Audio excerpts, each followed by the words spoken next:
Qué buen día, ¿cómo están? Buen día. ¿Han descansado? Sí. Bien, algunas precisiones iniciales. Estamos en el primer módulo, trabajo, ¿sí? Tenemos 3 módulos en el diplomado, como ustedes ya saben. Este es el único módulo teórico, donde se están dando los procedimientos. Ustedes tienen un texto que se les ha entregado, donde hay no una síntesis, porque no tendría sentido venir a repetir lo mismo, pero sí hay elementos que constituyen recursos que vamos a necesitar para el segundo módulo. Entonces, es muy importante entender que el segundo módulo y el tercer módulo son módulos prácticos. ¿Sí? En el segundo módulo lo que vamos a hacer es fundamento, aplicación, fundamento, aplicación, fundamento, aplicación, porque el objetivo de este diplomado, cuando fue concebido con Luis, tenía que ver con una cosa fundamental, y era que ustedes tengan un recurso práctico.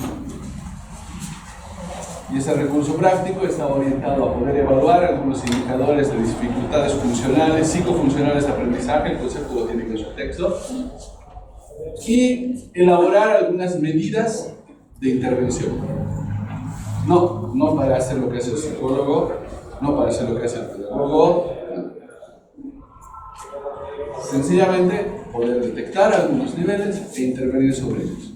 Entonces, desde ese punto de vista, va a ser muy importante tener claro que al segundo y al tercer módulo no puedo faltar. Porque si no, no hay diplomado. ¿Sí? Lo que hagamos en el segundo módulo, ustedes van a ir, lo van a replicar en su aula. Y luego esos resultados los van a enviar, y en Cochabamba vamos a partir de esos resultados darles lineamientos para que ustedes implementen estrategias de intervención. Que no son lo mismo que adaptaciones curriculares, digamos. ¿Sí? Lo cual no dice que las adaptaciones curriculares no sean adecuadas. ¿Qué quiere decir eso? Y a partir de ello ustedes se vuelven, aplican sus estrategias de intervención, elaboran un portafolio, y ese es el trabajo final del diplomado. Entonces todo lo que va a salir de aquí son datos de la realidad y de su práctica. Por eso no puedo faltar, porque no es la clase grabada. Capaz que esta, quién sabe, ¿cierto? Estamos grabando las clases también, entonces esto también estará en el Google, en el Classroom. ¿Sí? Pondremos las clases de todos los departamentos para que todos puedan ver todas, porque todas son diferentes. La clase de Potosí no es igual que la de Santa Cruz, la de La Paz no es igual que la de Potosí, la de Sucre no será igual que la de La Paz. Entonces mejor si vemos todo, porque siempre surgen cosas distintas, y evidentemente las propias presentaciones pueden ir variando, porque uno nota que tiene que incorporar ciertas cosas o hacer más énfasis.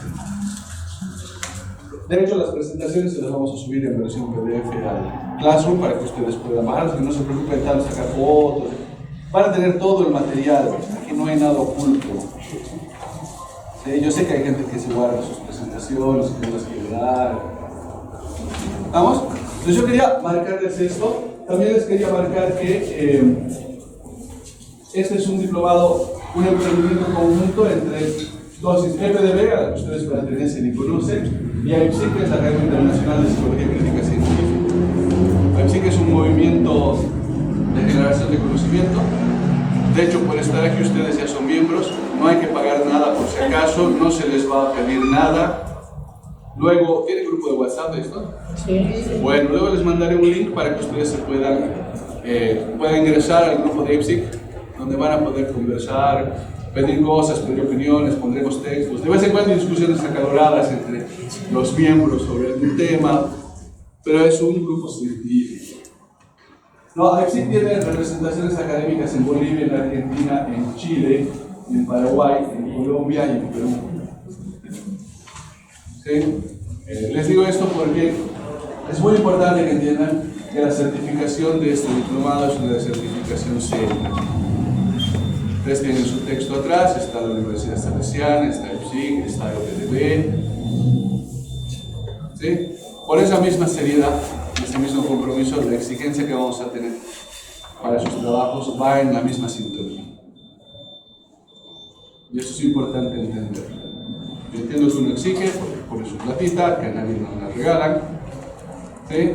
Pero con la misma tenacidad con la que yo exijo que se cumplan las formalidades, con esa misma tenacidad debo corresponder a la exigencia de trabajo que se me va a hacer. Les cuento esto tal vez a los menos indicados porque son los que están acá, pero capaz que ustedes se lo pueden contar a los que no están acá. Y yo entiendo que puede ser por muchos motivos, ¿sí? Pero también tenemos que entender, y un poco en esa línea me imagino, tenemos que entender que mis limitaciones no implican que se deba atender con descendencias conmigo. ¿Sí? Si yo me inscribí sabiendo que no iba a poder, después no puedo querer que, pero hágame valer lo más puedes. Porque así tenemos cierta tendencia, ¿no? A creer que mis problemas justifican que se alteren las normas y nos falta un poquito esta correlación. ¿Ok? Bueno, yo les quería contar esto, sobre todo marcarles que es muy importante entender que hay un par de instituciones acá, que es un serio, que intentamos darles cosas que les sirvan, que se les está dando todos los elementos de bibliografía, de apoyo, de filmar. ¿Sí? Y por último, al final, no sé si al final de la mañana o al final de la tarde, les vamos a mostrar cómo hay que entrar a clave. Ya me ha pasado que hay gente que tiene una invitación en el teléfono pero no sabe cómo usarla. ¿No? Y claro, si no pueden entrar, vamos a hacer. Pero tampoco preguntan, esa es la peor parte.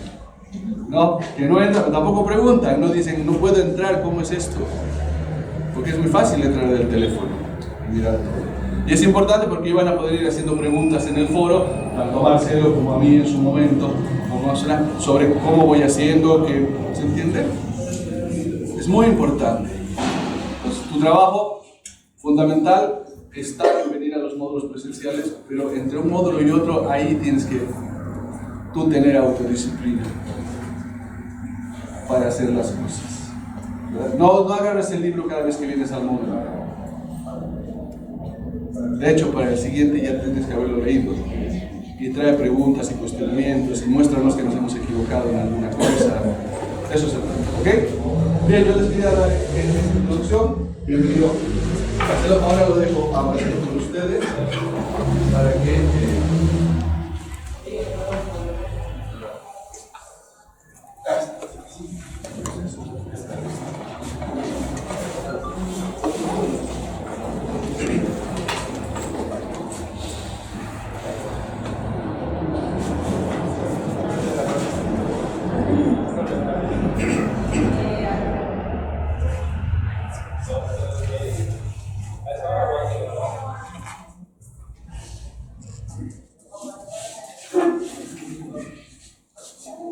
¿Qué tal? Muy buenos días. Estoy muy mal de mi voz, entonces voy a ver que a veces estoy un poco lento. Estoy tosiendo desde las 5:15 de la mañana. Es alergia. Tal vez no. Y he pedido mi smartband, no la encuentro por ningún lado. Tal vez al cenar no hay. He tardado por eso, he buscado en todo lado. Entonces, tengo un vuelo a las 2 de la tarde y tengo que estar en el aeropuerto, digamos, 1:10, 1:15 máximo. Me tengo que ir a las 12:30 de aquí. Eso significa de que hay que decidir cómo vamos a trabajar. Ya. Bueno, podemos trabajar 3 horas hasta las 2:30 continua, que no sería lo aconsejable. Podemos tener un break a las 10:30. Está bien, a las 10:30. Ya, de unos 10, 15 minutos y luego nos quedamos hasta las 2:30. 2:30 me tengo que ir. ¿Les parece bien? Ok. Entonces, ahí hemos visto que el mundo está mejorando, ¿verdad? Hemos visto además varios elementos con respecto a lo que entendemos que es neurodidáctica. Y además hemos visto varias cosas con respecto a la esperanza y hemos llegado a una conclusión importante. ¿Cuál es el principal factor que nos ayuda a mejorar el rendimiento académico? La calidad de relación. Así es, muy bueno. De lo que hemos visto ayer, ¿qué les ha parecido interesante? ¿Perdón? Todo estaba interesante. Es interesante. De lo que estaba interesante, ¿qué es lo más interesante? Las condiciones de entender estar en cerebro para tener una meta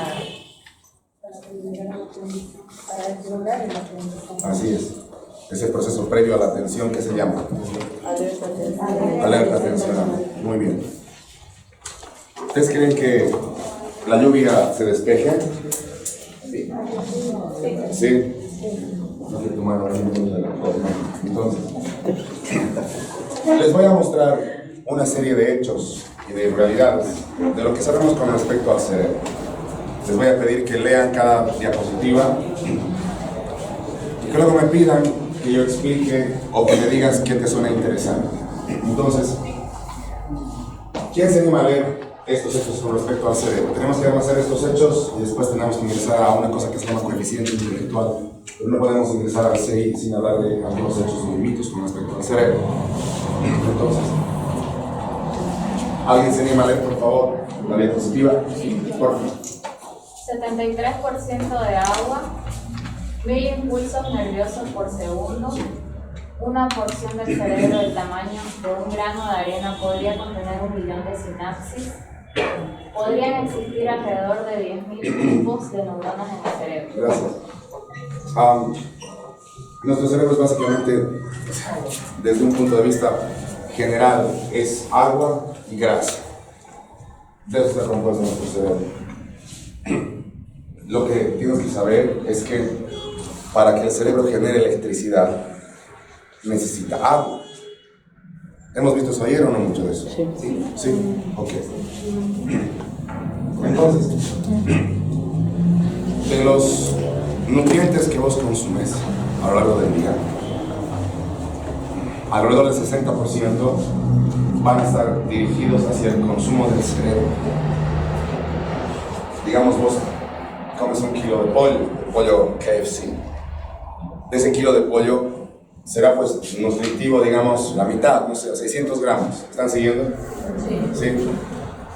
Esos 600 gramos que son los gramos que representan el grado de nutrición de ese kilo de pollo, de esos 600 gramos que solamente es nutrición, digamos, elementos nutritivos, el cerebro va a consumir un poco más del 60%.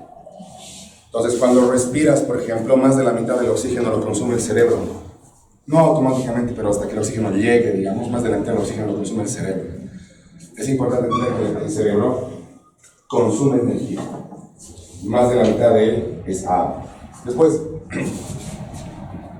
las neuronas pueden tener hasta un promedio de 1000 impulsos nerviosos por segundo, pero van a haber neuronas que van a tener 1000 impulsos nerviosos, otras 30.000, otras 40.000, 50.000, etc. Ayer hemos llegado a la conclusión de que no nos interesa tanto el número de neuronas, ¿no es cierto? ¿Qué nos interesa? La conectividad, exactamente. Ahora, cuando hablamos de sinapsis, este dato está aquí para decirte que la sinapsis es muy importante. Podemos hablar de sinapsis, no hay problema, se pueden explicar las sinapsis, etc. Pero es un proceso bien complejo el de conectar neuronas, porque requiere consumo de energía y requiere que las dendritas, por ejemplo, se muevan. Pero es importante que yo te cuente algo. Mientras más primitivo es el sistema nervioso, va a haber una gran mayoría de sinapsis eléctricas. Las dendritas se juntan entre sí y al momento de, digamos, frotarse, si vale el término, se pasan electricidad. Antes de entrar a ese punto, voy a tocar otro punto. Si yo te pregunto, por ejemplo, si los pensamientos o las emociones existen, pues ¿qué dirías? ¿Existen o no? ¿Los pensamientos y las emociones existen? ¿De cómo sabes? Porque se manifiestan. No, pues yo siento que me voy a morir en boda, por ahí no es real, ¿no? Por ahí llego a la paz. ¿Sí? Ahora, no, o sea, lo que quiero decir es que no es una evidencia. No se hace en realidad. No, ese es el punto. ¿Qué evidencia tenemos de que los pensamientos y emociones existen?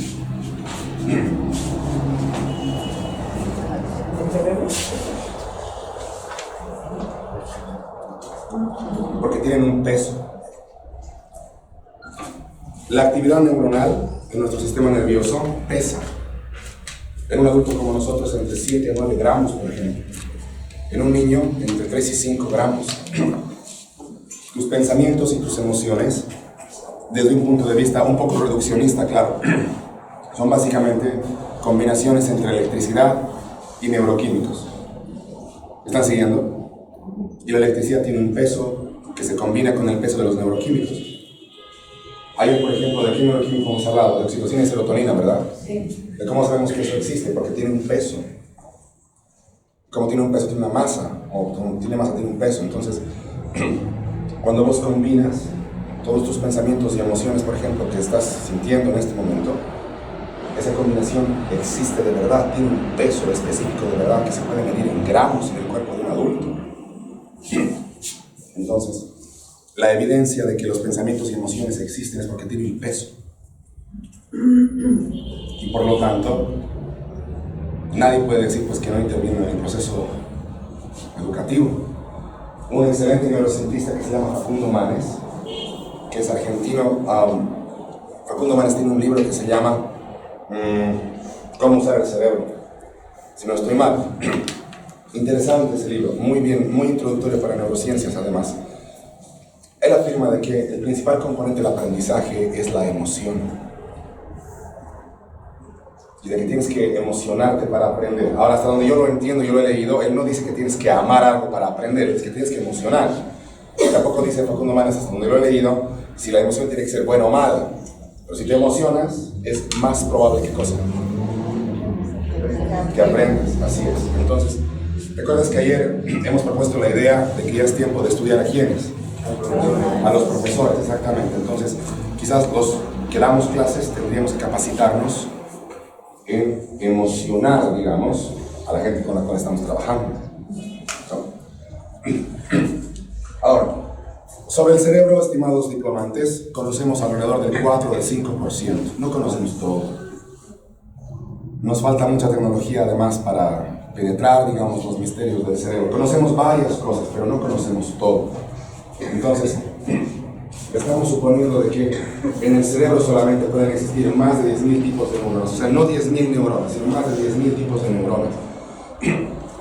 Normalmente, digamos, hay varias clasificaciones sobre las neuronas que son clasificaciones tradicionales, por su conexión, por su polaridad, además por su función, digamos. Entonces, si clasificamos las neuronas por su función, vas a tener neuronas complejas y neuroglias. No hay problema de eso.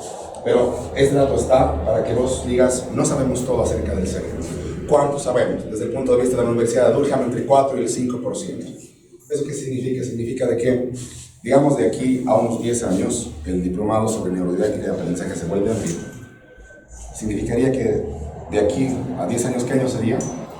2029. En 2029, la clase que yo estoy dando acá, ese año, esta clase debería estar obsoleta. A eso me refiero.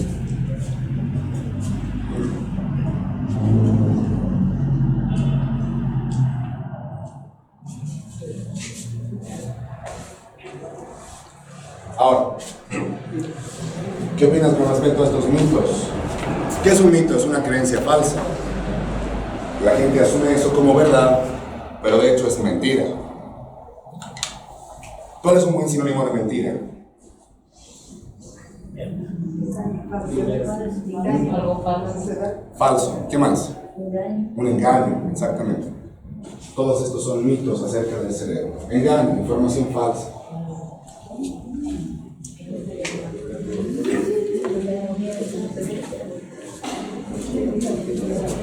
¿Cuál quieres que explique?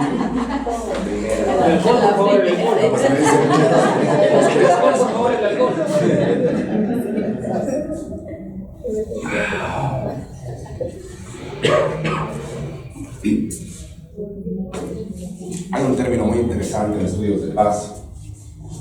Espera un momento, por favor.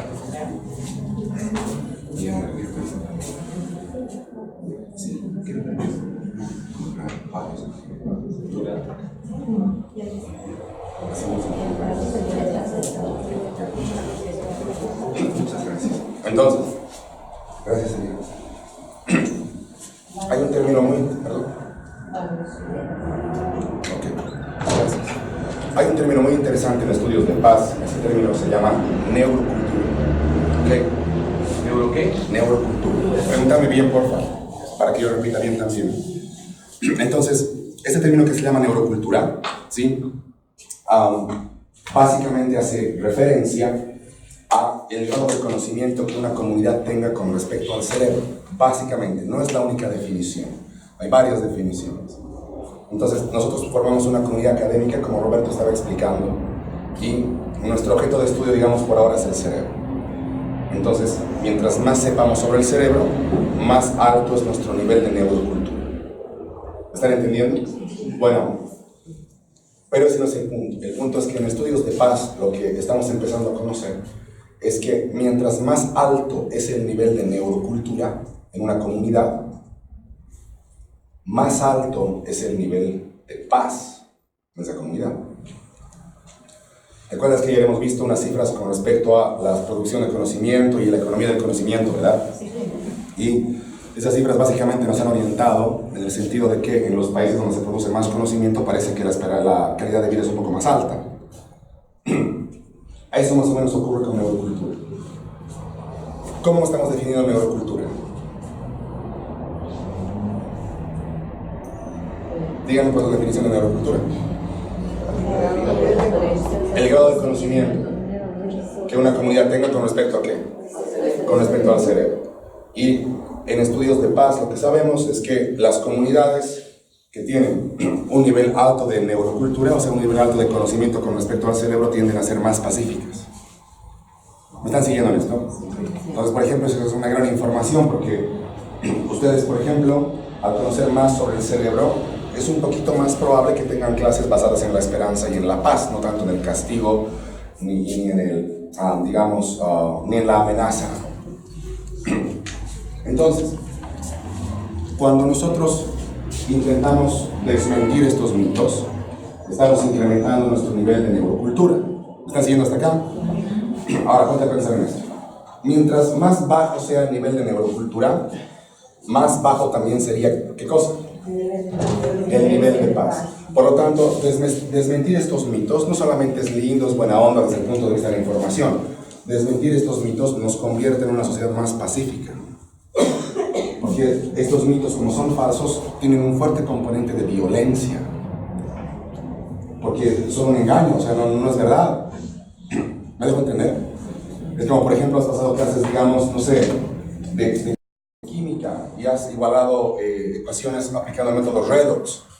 Y en el siguiente curso descubres que Redox ni siquiera había sido un método que se había servido para eso, o sea, no había existido nunca, te sientes engañado. Mientras más mitos hay en una sociedad, esa sociedad tiende a ser más violenta. Y eso es importante discutir. Mientras más personas existan que crean en las alacitas, en el equeco, en el caricari, no sé qué otros mitos habrá pues acá en Santa Cruz. ¿Conocen el mito del caricari, verdad? Sí. Sí, un monstruo en el altiplano que te saca grasa, ¿no es cierto? Que es más efectivo que el Herbalife, te saca más grasa. Sí. Sí. ¿Ya ven? No. Por ejemplo, en la autopista que comunica La Paz con el Alto hay un lugar que se llama la Curva del Diablo, donde la gente hace ceremonias, qué sé yo, ¿no? Mientras más mítico es nuestro razonamiento, más violenta es nuestra sociedad. Y eso hay que decirlo de una manera clara.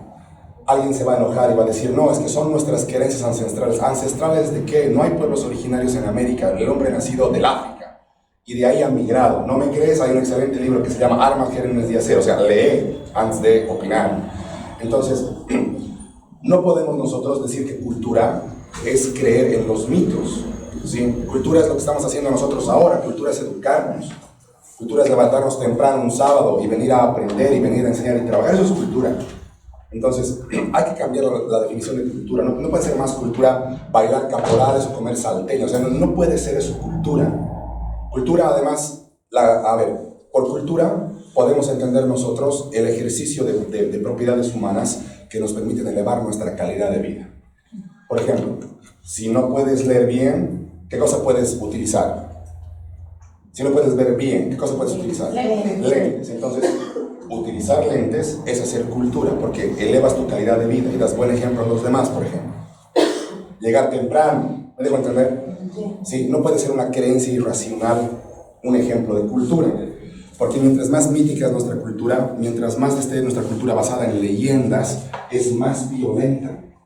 Los mitos no solamente son creencias falsas, encierran un fuerte componente de violencia social. Entonces, Cuando nosotros desmontamos estos mitos, decimos que esta información sobre el cerebro es falsa, elevamos nuestro nivel de neurocultura. ¿Me están siguiendo? Sí. Y por lo tanto, contribuimos a la generación de paz social. Por eso hay que desmontar esos mitos. Y últimamente, a partir de mi comunicación con mi universidad, me he estado interesando mucho en una cosa que se llama los ecomitos. O sea, mitos con respecto al funcionamiento del medio ambiente. Muy interesante. Muy interesante. Cosas que, claro, uno como ciudadano piensa que son verdad, ¿no es cierto? Pero que desde el punto de vista de la evidencia científica, para nada, ¿no? O sea, no es verdad para nada. Por ejemplo, un mito es el cambio climático con base en la actividad humana. ¿Me están siguiendo? Porque los humanos hemos creado industrias y ciudades, el clima está cambiando, ¿estamos bien? Pero la evidencia conseguida por varios institutos de estudio del clima, en especial en Inglaterra, que dice, por ejemplo, de que qué raro que estemos en una época de calentamiento global, porque la época de la Edad Media y del Imperio Romano era más caliente que esta. Hacía más calor en la época del Imperio Romano y en la época de la Edad Media que ahora. Se hacía más calor en el pasado, ahora no nos estamos calentando, más bien. Parece que nos estamos enfriando. Ahora vas a decir, mentira, en el polo se ha caído no sé qué cosa. Toda la razón. Pero ¿has ido vos al centro del polo a ver cómo las capas de hielo se están acumulando entre sí? Hace más frío. Es un debate bien interesante, es un debate bien interesante. Pero lo que sabemos, por ejemplo, es que en el Imperio Romano y en la Edad Media la temperatura era más alta que ahora. Entonces, calentamiento global. O sea, es interesante, me dejo entender. Se te ayuda a pensar. Entonces, otro mito, por ejemplo, muy terrible es que normalmente las personas piensan que el oxígeno que consumen sale de las plantas. Eso es horroroso, es mentira. Entonces, veo unos rostros de decir.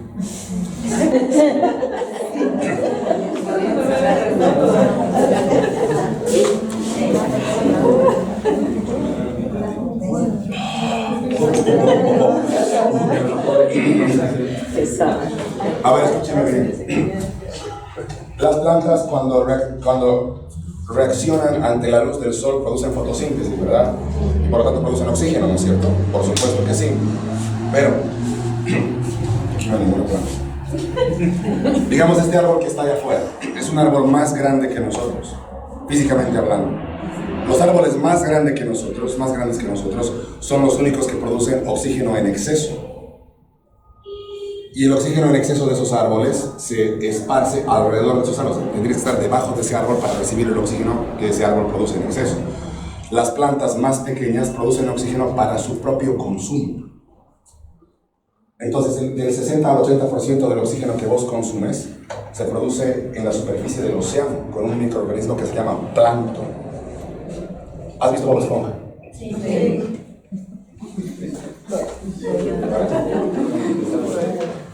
Entonces ya sé que vas a preguntar, y de la superficie del océano, ¿cómo llega pues a Santa Cruz, digamos, no? Resulta que dice que el planeta Tierra se mueve sobre su propio eje. Dice, movimiento de rotación, que te da día y noche, ¿no es cierto? El movimiento de rotación de la Tierra distribuye el oxígeno por todo el planeta, el oxígeno que se produce en el plancton del mar, no en los árboles. Del 60 al 80%, el otro restante, digamos, 25%, claro, de la naturaleza, pero por supuesto que sí. Pero el 60% por lo menos del oxígeno que vos consumes proviene del plancton. Entonces, por supuesto que no estoy diciendo que hay que depredar, no estoy diciendo eso, ¿no? Pero estoy diciendo de que cuando los mitos los asumes como verdad, ese mito encierra violencia. Y mientras más desmontemos los mitos, vamos a crear una sociedad más pacífica. Confirma la información que te estoy dando. Entonces, es mentira que el alcohol mata neuronas. No. Es mentira. Como han dicho, es un engaño. ¿Qué más? Es una falsedad. Sí. O sea, no le hace nada. Perdón. No le hace nada a la neuronas. No, sí les hace.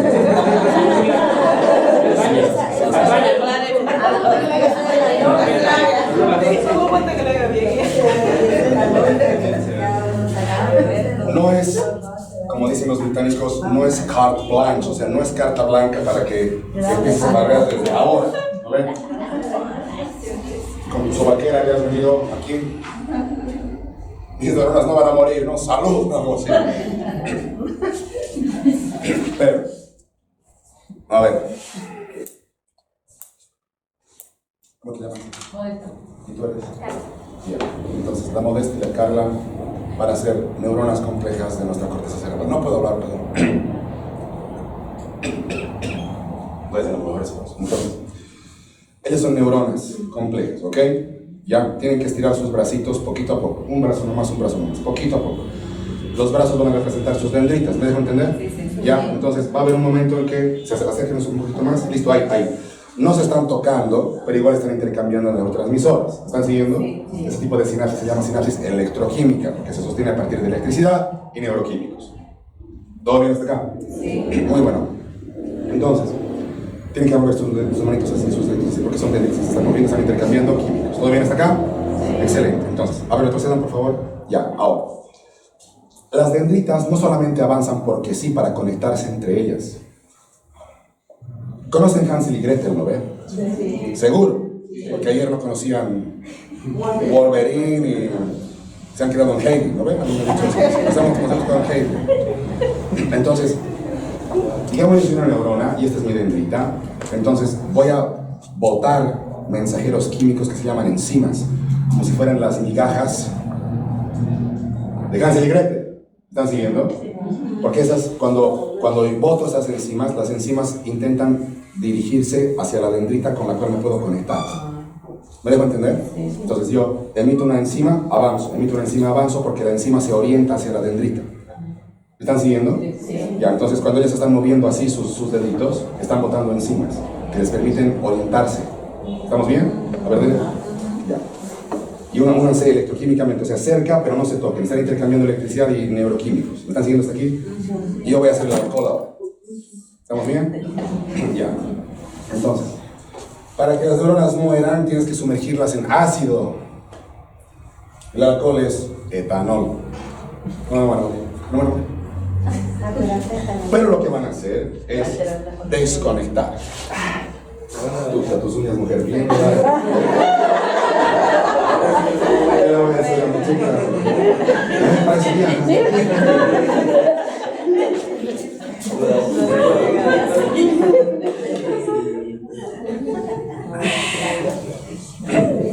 Ya, entonces, el alcohol desconecta elimina la conexión neuronal. ¿Me están siguiendo? Sí. Pero lo maravilloso de tu cerebro es que está programado para la prosperidad. El cerebro es un órgano de la prosperidad. El cerebro, de hecho, no es un órgano, es un ecosistema. Como el cerebro es un ecosistema, entonces su misión es progresar. Es imposible detener el progreso del cerebro. Es imposible detener el progreso del cerebro. ¿Me dejo entender? Por eso vamos a ver después de la medicina una cosa que se llama efecto Flynn. Es alucinante para mí y espero transmitirte lo mismo a ti. Es imposible detener el progreso del cerebro. El cerebro es el órgano de la prosperidad humana. ¿Me dejo entender? Entonces, no puedes detener el progreso de la humanidad. O sea, por más docente que seas antitecnología, no se puede detener el progreso de la humanidad. ¿Me están siguiendo hasta acá? Sí. Entonces, lo que el alcohol puede hacer es desconectar la conexión entre las dendritas. ¿Me están siguiendo? Pero el alcohol en el espacio intersináptico no elimina las enzimas. Pasa el efecto del alcohol y las dendritas van a recuperar la conexión en la mayoría de los casos siguiendo las enzimas que han dejado. ¿Me dejo entender? Por eso después de fardearte te duele tu cabeza porque tus dendritas están intentando reconectarse entre sí. Ahora yo sé por qué no recuerdo alguna cosa. Abres un ojo, ¿no? Se sigue moviendo el cuarto. En un sentido químico estricto, el alcohol no mata a las neuronas, las desconecta. ¿Estamos bien? Eso hay que decir, o sea, lo que murmuran entre ustedes. Entonces eso me hace intuir que estaba enseñando estos 10 años, algo así. Seguro has amenazado a los de la promo. Cuando me viajen, cuidado que me beban, porque se van a morir las neuronas. Has engañado a la gente. Sí, pero no te preocupes, porque yo he aprendido esto recién en mi maestría. En la U no sabía. Bueno, tampoco he preguntado, esa es la verdad. No he preguntado. No sabía. Si me hubieras preguntado en la U, sí, pues con mataneuronas. Si hubiera respondido. Estamos aprendiendo todo. Pero el alcohólico queda, o sea, ya no reacciona igual a una persona alcohólica, digamos, que todo el tiempo consume alcohol. Pero es una combinación de factores los que hacen morir a las neuronas. No solamente el consumo de alcohol, la falta de nutrientes, es un estilo de vida, además, digamos, trastornado, diversos otros factores también así. Por eso la exposición, digo, en un sentido estético, el alcohol no mata neuronas, solamente las desconecta. ¿Sí? ¿Ya oyeron esto? Sí. Bueno, tu cerebro es tan maravilloso que aunque te chupes la madre, igual va a querer progresar. Sí.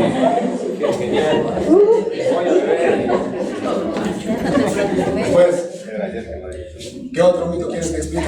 ¿Todo bien?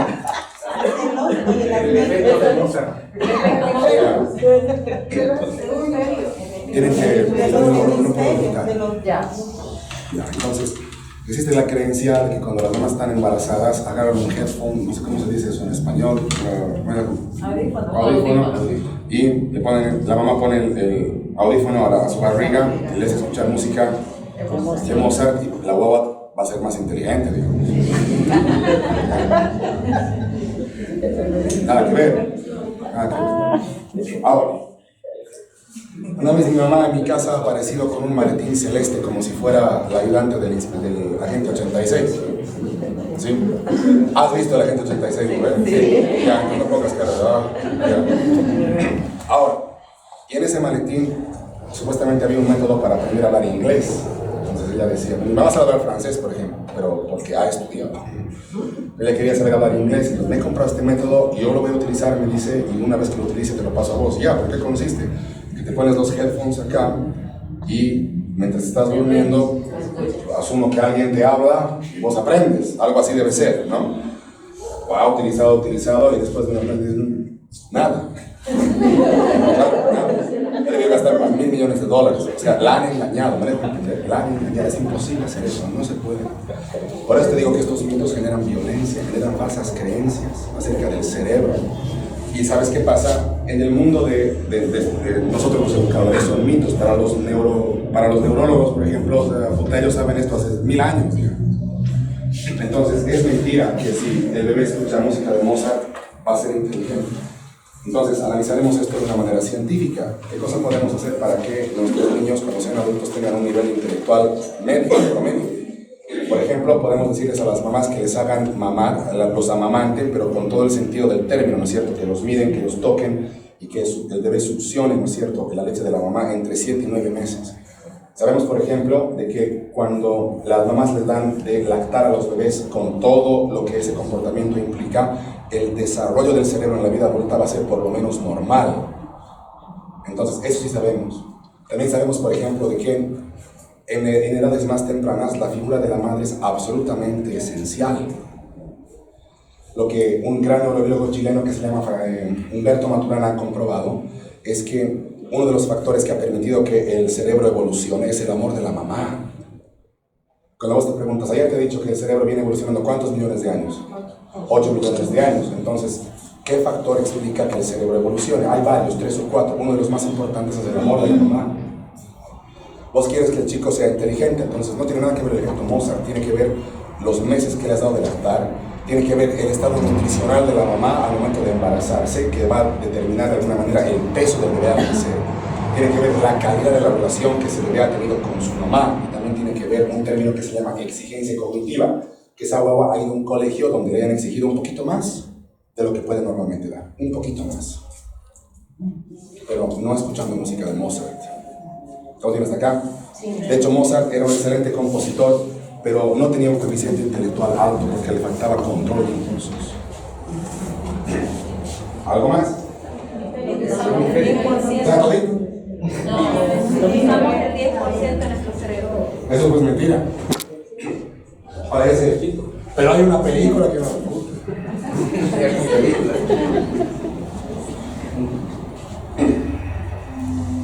Cuando, por ejemplo, estás sentado en una biblioteca y estás estudiando algo, una materia nueva, por ejemplo, neurodidáctica, estás leyendo los libros o el texto de Roberto, ¿cuánto de tu capacidad cerebral crees que estás utilizando? O sea, cuando tienes que hacer un esfuerzo mental sostenido, duro, ¿cuánto de tu capacidad cerebral crees que estás utilizando? ¿El 2, el 3, cuánto? Hemos visto que el cerebro, claro, biológicamente es un órgano, ¿no es cierto? Pero conceptualmente, digamos, es un ecosistema. ¿Están siguiendo hasta acá? Como cualquier ecosistema, el cerebro siempre va a intentar rendir al máximo de sus posibilidades. Como cualquier ecosistema, como nosotros ahora. Vos quieres atender al máximo de tus posibilidades, yo quiero explicar al máximo de mis posibilidades, entonces el cerebro funciona así. El cerebro siempre va a intentar funcionar al máximo de lo que pueda. En ningún caso, máximo el 10%, en ningún caso.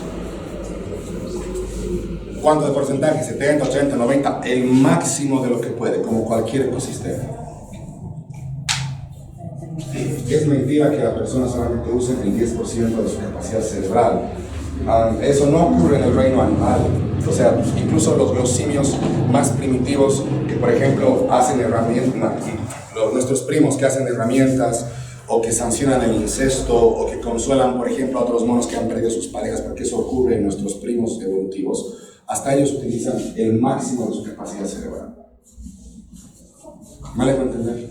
Digamos, vos les dices a los chicos en una actividad en la clase, tienen que tomar buenos apuntes de lo que voy a hablar. Voy a hablar 20 minutos y me toman buenos apuntes. ¿Me dejo entender? Pero los chicos se preparan, sacan un buen bolígrafo, un buen cuaderno, empiezan a escribir y empiezan a tomar atención. Digamos, ellos están utilizando el máximo de su potencia cerebral, al igual que vos la utilizas al momento de querer explicar. En ningún caso el 10%. Licenciado, cierto que los hemisferios como que siempre se ligan los zurdos a los diestros. Una cosa es la orden motora. Para que yo mueva mi mano izquierda, esa orden parte del lóbulo parietal derecho. ¿Sí? No puede partir del izquierdo porque las vías motoras del lóbulo parietal izquierdo al caer se chocan con el cuerpo calloso, nos tienen que desviar al otro lado. Entonces, pero eso no tiene nada que ver con esto, con que el hemisferio izquierdo sea lógico y el derecho sea artístico. Los hemisferios están en constante comunicación a partir de un organoide que se llama justamente cuerpo calloso. Un hemisferio sabe lo que el otro está haciendo. Lo que podemos afirmar, por ejemplo, es que un área específica de un hemisferio se puede activar siempre y cuando todo el cerebro sostenga esa activación. Es un ecosistema. Entonces, por ejemplo, para que la movilidad que te ha traído acá funcione, esa movilidad ha tenido que primero ser creada, ha tenido que haber gasolina, ha tenido que haber una persona que la venda, ha tenido que haber una persona que la importe a Bolivia. ¿Están siguiendo? Ha tenido que existir el transportista que justamente te ha encontrado, digamos, en la esquina donde vos estabas. O sea, ha tenido que haber un conjunto de procesos que dan como resultado que vos estés acá. Por ti misma no estás aquí. Entonces, el cerebro funciona más o menos así. Para que un hemisferio trabaje, el otro tiene que sostener el trabajo y viceversa. Entonces, es mentira que un hemisferio sea lógico y el otro artístico. Muchísimas gracias. Muchas gracias.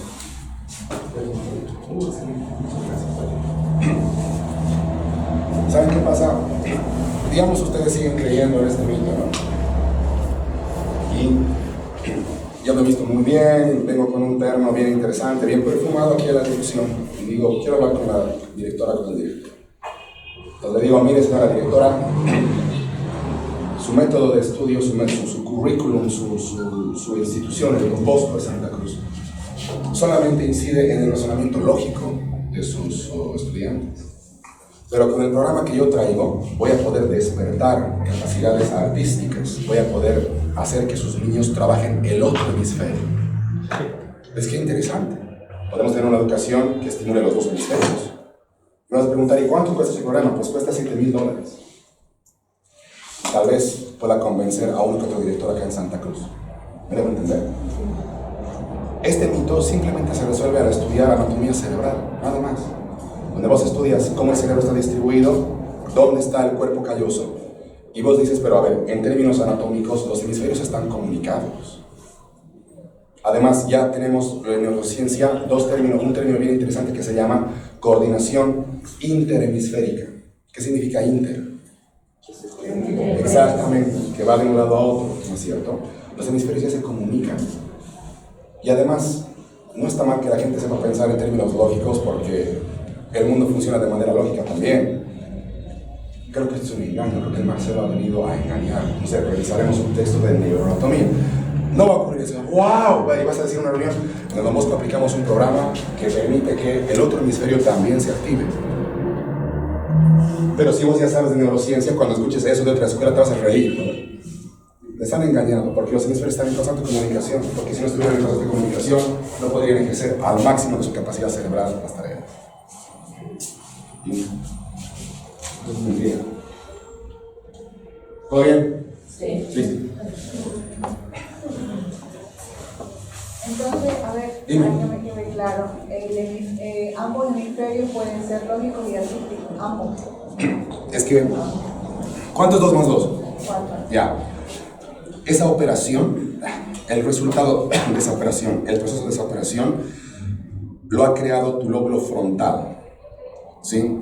Pero lo ha creado con información que vos has almacenado en el temporal y en el occipital. Entonces eso quiere decir de que además, para que vos digas 4, ¿sí? Tienes noción de cantidad consolidada expresada a partir de un símbolo, ¿cierto? Por lo tanto han trabajado unas redes bien interesantes en tu corteza cerebral que se llaman redes hedianas. Todo el cerebro te ha ayudado a dar esa respuesta. Todo el cerebro. Puede haber algún área más activada que la otra, pero claro que sí. Pero esa área más activada no significa que esa área nomás sea la única activada. Las otras también sostienen su funcionamiento porque el cerebro es un ecosistema.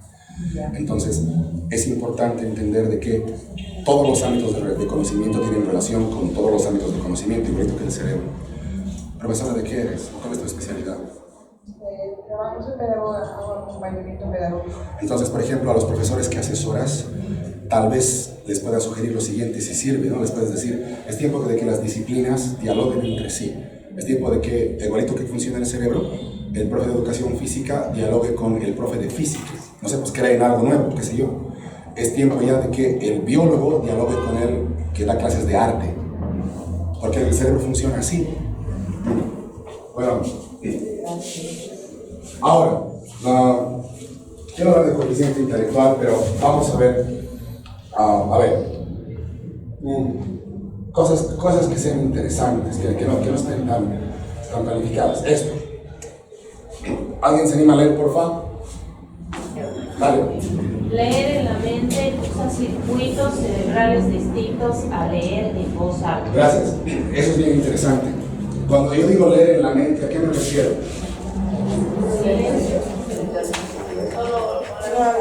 Claro, exacto, solo por la vista, muy bien.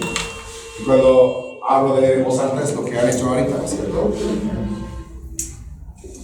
Lo que sabemos en neuroeducación es que cuando lees en la mente, o sea, en voz baja, digamos, utilizas ciertos circuitos cerebrales que no son los mismos que cuando lees en voz alta.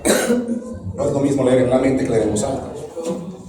Entonces, es interesante que en una clase podamos intercalar ¿qué cosa? ¿Qué dos tipos de lectura?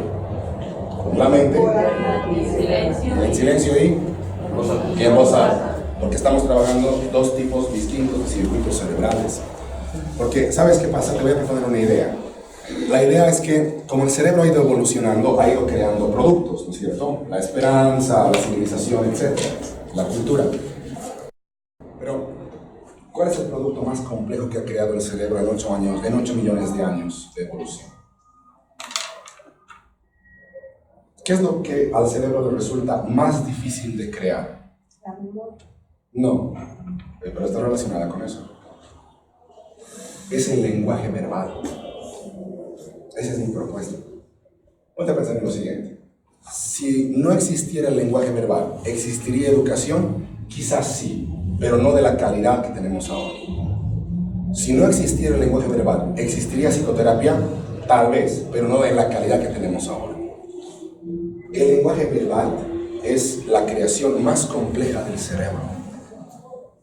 Tenemos que saber hablar bien, correctamente, perdón. Es muy importante expresar ideas en términos verbales de manera correcta. De hecho, por ejemplo, uno de los marcadores de un coeficiente intelectual medio alto es la capacidad verbal de las personas. La capacidad de expresar ideas complejas a partir de la verbalización de las mismas. Después, use it or lose it es una expresión, digamos, anglosajona que te dice úsalo o piérdelo. ¿A qué haría referencia eso? Úsalo o piérdelo. ¿A qué haría referencia? Que si no lo utilizamos va perdiendo ciertas habilidades. Exactamente, así es. Significa que, digamos que en nuestro sistema educativo no estamos acostumbrados, digamos, porque vos quizás lo haces, a detectar talento. Digamos, aunque ya me han reunido alguna vez, dice que eso se puede hacer legalmente, pero nunca he visto que se haga la verdad. Digamos, vos tienes un chico que tiene 11 años y dices, la capacidad de este chico no da para el curso, que se vaya directo a la promo. Eso, por lo menos en La Paz, la verdad, no he sabido qué ocurre. Ya me han dicho que legalmente se puede hacer, o se puede avanzar a las personas de grados, pero por lo menos que yo conozca, que yo digo, igual se hace, ¿no? Nunca se ha hecho. Porque nuestro sistema educativo está basado más en la tradición, o sea, el chico tiene que pasar clases y además tiene que estar con los de su edad. ¿Qué va a hacer pues, un chico de 11 años con los de la promo que tienen 17? Es que tienen un coeficiente intelectual más alto incluso que los de la promo. En mi ejemplo, digamos. Entonces, si vos tienes un sistema educativo dedicado a la amenaza o a la tradición, es difícil detectar talento. Ya eso me voy. Cuando apliques los instrumentos o introduzcas propuestas curriculares, sería bien interesante que vos te preguntes cómo podemos detectar talentos. ¿Cómo podemos saber para qué es bueno un chico en lugar de castigarlo por aquello que es malo? Al use it or lose it, úsalo o piérdelo, el úsalo o piérdelo, hace referencia a que tenemos que aprovechar el potencial genético de nuestros estudiantes. Lo cual significa dos cosas. Significa, uno, que nuestros estudiantes naturalmente no van a poder aprender una materia tan bien como otros. No estoy diciendo que no pueden, estoy diciendo que no van a poder aprender tan bien como otros. Pero también significa de que tenemos que empezar a debatir cómo se obtiene el grado de bachillerato. En este momento en Bolivia el grado de bachillerato se obtiene a partir de la acumulación de materias. Apruebas un determinado número de materias en un determinado número de años y eres bachiller. ¿Sí? ¿Qué pasa si se propone que el bachillerato en Bolivia se obtenga a partir de la acumulación de créditos, no a partir de la acumulación de materias? Digamos que vos para ser bachiller necesitas 1000 créditos. A lo largo de la secundaria, digamos, 5 años que son secundaria, ¿no? 6 años. A lo largo de 6 años debes obtener 1000 créditos. Entonces, digamos, tomas la materia de química biológica, que te vale 15 créditos. Pero en la oferta educativa del colegio está también trabajo comunitario, trabajo en las cárceles, trabajo con niños pobres, voluntariado, ¿me dejo entender?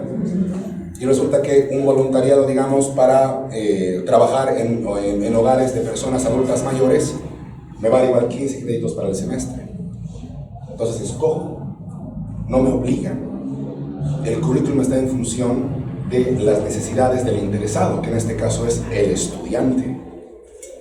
Ya sé que me vas a decir, pero es que es mejor. Sí, es mejor, pero para vos. ¿De cómo sabes que lo que vos piensas que es mejor realmente es mejor para la gente con la cual trabajas? ¿De cómo sabes eso?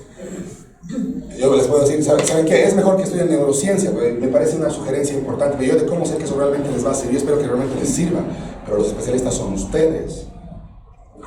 ¿Qué pasa si, digamos, tienes una materia de literatura que vale 30 créditos, necesitas 1000 para graduarte, y dentro de esa materia de literatura, los 30 créditos, hay creditaje extra, si es que preparas una obra de teatro, por ejemplo, a lo largo del semestre, o si es que, por ejemplo, presentas un excelente ensayo sobre literatura medieval, inglesa, digamos, con T.S. Eliot, aunque no es medieval, pero cercano, digamos, o haces un análisis, digamos, de Shakespeare en Hamlet.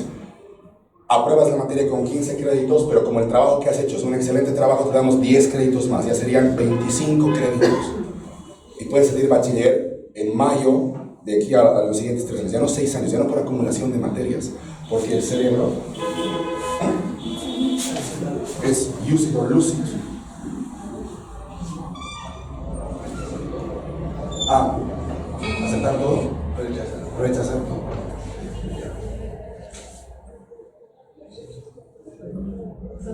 Ya.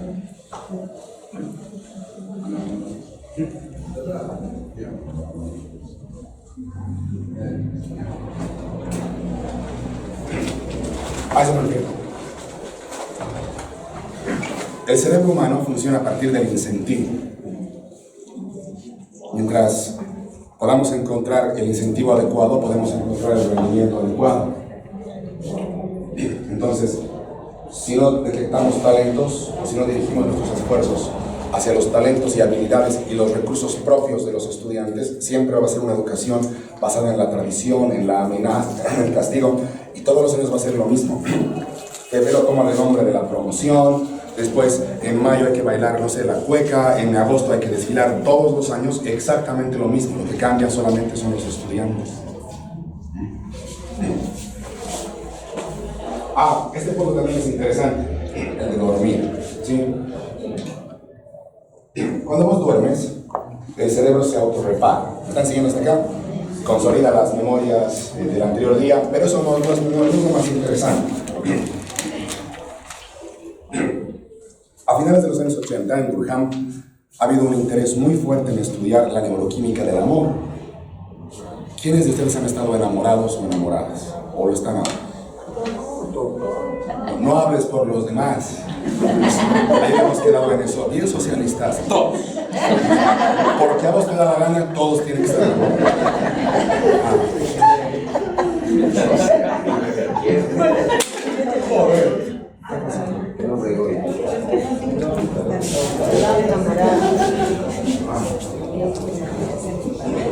Entonces, ¿quiénes han estado enamorados o están enamorados ahora mismo? Bueno, ¿verdad? Y en Durham se han preguntado por qué a los enamorados les gusta verse a los ojos. ¿Te ocurre eso con tu chico, con tu pareja? Que se ven a los ojos y no pueden dejar de mirarse. ¿O no? ¿Qué debe ocurrir? Pues? Entonces, pues bien sencillo. Han conseguido varias parejas de qué? De enamorados, pues. Sí. Yo estoy más despierto que ustedes por las horas que me están dando, pero no somos tan ¿Al amor de pareja? Al amor de pareja. No, al amor de pareja, por gente que se enamora. Por ahora, al amor de pareja, por ahora. Entonces vos tienes varios chicos y chicas que están enamorados y que les gusta mucho hacer qué cosa. Mirarse. Sí, había tecnología relativamente barata y lo que han hecho es ponerles 2 cascos con electrodos que terminan en un puerto USB que puedes ver imágenes cerebrales en la laptop, instalando un programa, por supuesto. Una tecnología que en ese momento debió costar unos $25,000, debe costar $2,000, exagerando, ¿no? Y han dicho, a ver, mírense si se llaman, mírense porque queremos saber qué cosa. ¿Qué pasa en su cerebro exactamente? Y lo que han notado es que se reparan conexiones neuronales del lóbulo frontal cuando miras a gente que amas. Sí. Y luego el director de esa investigación ha dicho, qué interesante. Ahora investigaremos cuando una mamá ve a su guagua. ¿Sí? Lo mismo, vayan a conseguir, porque los británicos no te dicen mira una por nada. O sea, perro verde, vaya a conseguir. Y vas, pues, o sea, te pagas la vida, así es. A mí me han hecho conseguir parejas en un par heavy, terrible. Entonces, ahora vayan a conseguir a quiénes. ¿Con quién? Con su guaguita, ¿no? Para ver, averiguar qué cosa. Para averiguar si el mismo efecto ocurría. Entonces les han puesto los cascos igual y resulta que el efecto es 3 o 4 veces más poderoso de reparación en el lóbulo frontal. ¿Qué tenemos por reparación? Hay minimización, nuevas conexiones, se incrementan las tasas de neurogénesis además. Solo con mirar a la gente que me parece magia. Soy un papaco, he traído un lagarto con la crema, ¿no? Esta crema va a reparar tu neurona, algo así. Sí. Pero lo que pasa es que para que vos quieras obtener el efecto deseado, el cerebro tiene que estar preparado para lograr ese efecto. ¿Me dejo entender? No es nomás decirle al cerebro tal cosa, hay que llevarle al cerebro a que el cerebro quiera decidir. ¿Están siguiendo? Es como una chica, por ejemplo, muy linda que te gusta, no vas a decir, ¿sabes qué? Tus genes son alucinantes, intercambiaremos genes. O sea, es muy directo, la mina va a entender, pero es muy directo, ¿me dejo entender? Puedes empezar diciendo, oye, me parece una mina muy linda, pues vamos al KFC. Hay que llevarle al cerebro. ¿Me dejo entender? Ahora, entonces, ¿qué es lo que lleva al cerebro a incrementar las tasas de reparación? El estar contenido por un cuerpo más grande, por la mirada de un cuerpo que te intenta construir. Cuando hables con los estudiantes que son más chiquitos que vos o menores que vos, ponte a sonreír. Tocalos, abrazarlos y mirales, porque en la expresión facial se denota la emoción de la gente en muchos casos. ¿Me están siguiendo en esto? Bueno, a eso me refiero con esto de... Ya, mira. ¿Qué hora es? He perdido pues mi... Ya, tenemos... En 10 minutos tenemos el refrigerio. Ok. Entonces, ya con el refrigerio, o sea, listo. Sí, me voy a las 2:30. Entonces, mira, ahí te voy a explicar la diapositiva. Venga, a la diapositiva. Muy fuerte la gente, escucho, lo juro. Sí, hoy día en el hotel, un cuate sale espantado. Estoy viendo no sé qué cosa, pensé que iba a tener un ataque, un episodio psicótico. Va a venir una chica, le dice, no te preocupes, eso siempre pasa, no sé qué cosa ha ocurrido. Ya, estaba tosiendo terriblemente, pero he escuchado lo que está ocurriendo fuera. Entonces, mira, esta diapositiva, ¿sabes qué pasa con la diapositiva? He partido la diapositiva por la mitad y no ha grabado, entonces está la diapositiva ahí completa. Esta diapositiva está en función de decirte que no se puede desvincular, está bien dicho, desvincular. ¿Ya? Separar. No se puede separar la evolución del cerebro de la evolución de nuestra civilización. No se puede. Nos has preguntado por qué hay progreso en la civilización, es porque el cerebro evoluciona. Esa es la principal respuesta. ¿Por qué vivimos mejor que nuestros antepasados? ¿Por qué Santa Cruz? A ver, no te vas a ofender de lo que me acuerdo, la primera regla. Sí. Había un dirigente de fútbol que era el presidente de la Federación Boliviana de Fútbol que se llamaba Walter Castedo.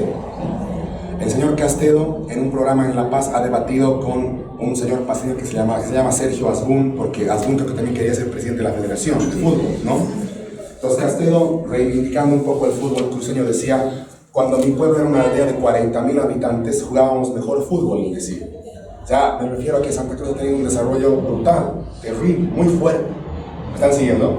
¿Sí? Antes de estar con ustedes, por ejemplo, estaba con una amiga y me estaba contando dónde trabajaba, o sea, varias cosas. Y eso es muy lindo, que una ciudad de mi país sea pujante y sea un polo de desarrollo real. Y ojalá que aquí realmente se vea mejor que en La Paz. Yo en La Paz vivo muy bien. Pero si vos me dices que aquí puedo vivir mejor, entonces te hace pensar. ¿Me dejo entender? Es muy lindo que eso ocurra en Bolivia, porque tenemos una ciudad que realmente está creciendo y ojalá que crezca de muy buena manera. Entonces, nos podemos hacer la pregunta: ¿por qué Santa Cruz ha progresado? Alguien dirá: ¿por qué hay inversión extranjera? O otros dirán: porque estamos lejos de La Paz, entonces no hay tanta burocracia, no hay tanto Estado. Porque el paseño es burócrata, genético. En la UNSA, por ejemplo, hemos hecho un seminario para ayudar a un chico que tiene un tumor en el cerebro, ya el 6 de junio. Sí. 2 meses. Entonces, recién el siguiente lunes, el director va a firmar los certificados. Recién. Es que falta papel. Ya puede ir a comprar, digamos. No, es que tenemos que tener una partida presupuestaria porque el dinero viene del IDH. Joder, haga pues. Y después de eso, ya está la partida, listo, los certificados. No, tenemos que aprobar el diseño en consejo de carrera. Pero licenciado, no le puedo pedir, son los reglamentos. No le voy a decir a mi jefe que se pase el reglamento, ¿me dejo entender? Ya, pero puedo poner mi cara de... O sea, van a ser 2 meses, hombre. Y además, hay de vos si le haces renegar a la secretaria, ¿no? Entonces tienes que ir, Marisol. Jefa, ayúdeme, Marisol, le digo, por favor, ya van a ser 2 meses. Licenciado, no se preocupe, estamos con el preuniversitario. Son 3 secretarias en la carrera que trabajan cabeza con cabeza. La una no sabe qué está haciendo la otra. Porque hay que mandar una carta y luego el sello y después te han pedido la autorización del consejo de carrera. No se ha reunido el consejo de carrera. ¿Y por qué no? Si trabajan con los impuestos de la gente. Sí, es que había marcha, pero no, qué jodido. Entonces, asumo que acá hay mucho desarrollo porque, bueno, hay menos tránsito, están lejos de la paz, así que eso está bien. Sí. Pero en términos globales, en términos de nuestra especie, nuestra civilización ha evolucionado porque nuestro cerebro ha aumentado su masa cerebral. Entonces, por ejemplo, desde ese punto de vista, hace 1 millón de años nosotros éramos víctimas de ¿quiénes? De las fieras, porque nuestro cuerpo no ha desarrollado pues garras ni caparazones para uno a uno con el puma, no lo hemos logrado. De hecho, vas a morir sin importar tu creencia religiosa, cuán buen tipo eras. Igual el león tiene hambre, digo.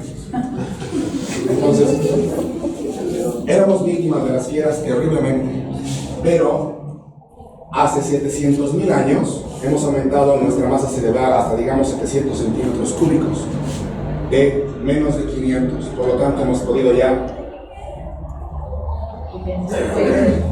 inventar o controlar el fuego. Gran avance, porque nos hemos podido asentar en un lugar y orientar a las fieras del fuego a iniciar nuestra civilización. Hace menos de 1 millón de años, según esta información. Hemos empezado a hacer herramientas hace 100.000 años atrás, porque nuestro cerebro ya pesaba más de 1 kilo.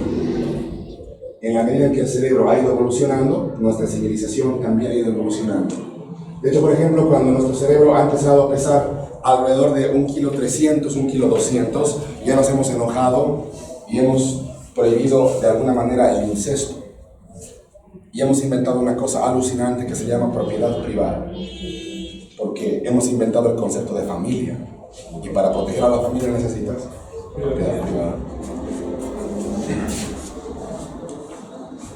Desde el punto de vista de Jordan Peterson, estoy muy de acuerdo con él. Cuando nuestro cerebro ha empezado a pesar cerca de 1,5 kg, que es el peso promedio que tenemos ahora, hemos dado un salto brutal en nuestro progreso como especie. Hemos inventado la revolución industrial. Y lo más lindo es que no sabemos a dónde nos va a llevar la evolución de nuestro cerebro. Hemos llegado a la luna. Y con esto podemos terminar. Es muy posible que nosotros vivamos, todos los que estamos aquí, excepto yo que me voy ahora en boa, es muy posible que ustedes puedan vivir para ver al primer hombre o la primera mujer llegando a dónde. Bueno, hombre, excelente, ¿no? Ese día va a ser feriado, no va a tener que ir a trabajar. Pero ¿por qué es importante? ¿Por qué es importante? Porque ¿qué año hemos llegado a la luna? El 69. Entonces, las tasas de comportamientos prosociales, altruismo y solidaridad, por ejemplo, se han quintuplicado después de 1969 porque la humanidad ha sentido mucha esperanza al ver al hombre llegar a la luna.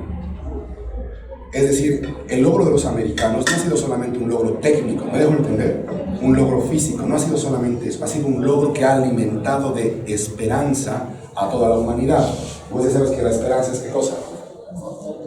Un producto del cerebro, producido además en la corteza cerebral. Entonces, con base en ese tipo de evidencia, uno podría más o menos inferir y decir, el momento que una mujer o un hombre llegue a dónde, tal vez el mismo efecto se produce. Un efecto de gran esperanza y de grandes comportamientos prosociales. ¿Me están siguiendo hasta acá? ¿Sí? Y quizás esa sea la verdadera razón por la cual tendríamos que impulsar a que el ser humano llegue a Marte, ya sea por la NASA o por un emprendimiento privado. Creo que estar a 2 años y medio y llegar a Marte es algo horroroso, ¿no es cierto? Por ahí la primera gente que va no vuelve, ¿cómo será? ¿Cómo será? Pero es probable que eso ocurra. No sabemos a dónde nos va a llevar el progreso de nuestro cerebro. No sabemos. Entonces, antes de irnos al receso, que tiene que ser muy rápido, 2 cosas claras, ¿ok? 1, ¿qué es el cerebro? ¿Es un qué cosa? Es un ecosistema. Eso significa que siempre va a trabajar a su máxima capacidad posible. ¿Me debo entender? Bueno, primera conclusión. Segunda conclusión, ¿para qué sirve el cerebro? No, precisamente no. Para la prosperidad. el cerebro sirve para que vos puedas ser más próspero. Que si el cerebro es un ecosistema, ¿para qué sirve? Para la prosperidad, para vivir vidas largas y vidas prósperas. ¿Todo bien? Ya, pues 10 minutos. Entonces, método positiva, lo que vos puedes apreciar es la evolución del cerebro, es una diapositiva además bastante explícita en cuanto a cómo el cerebro ha evolucionado.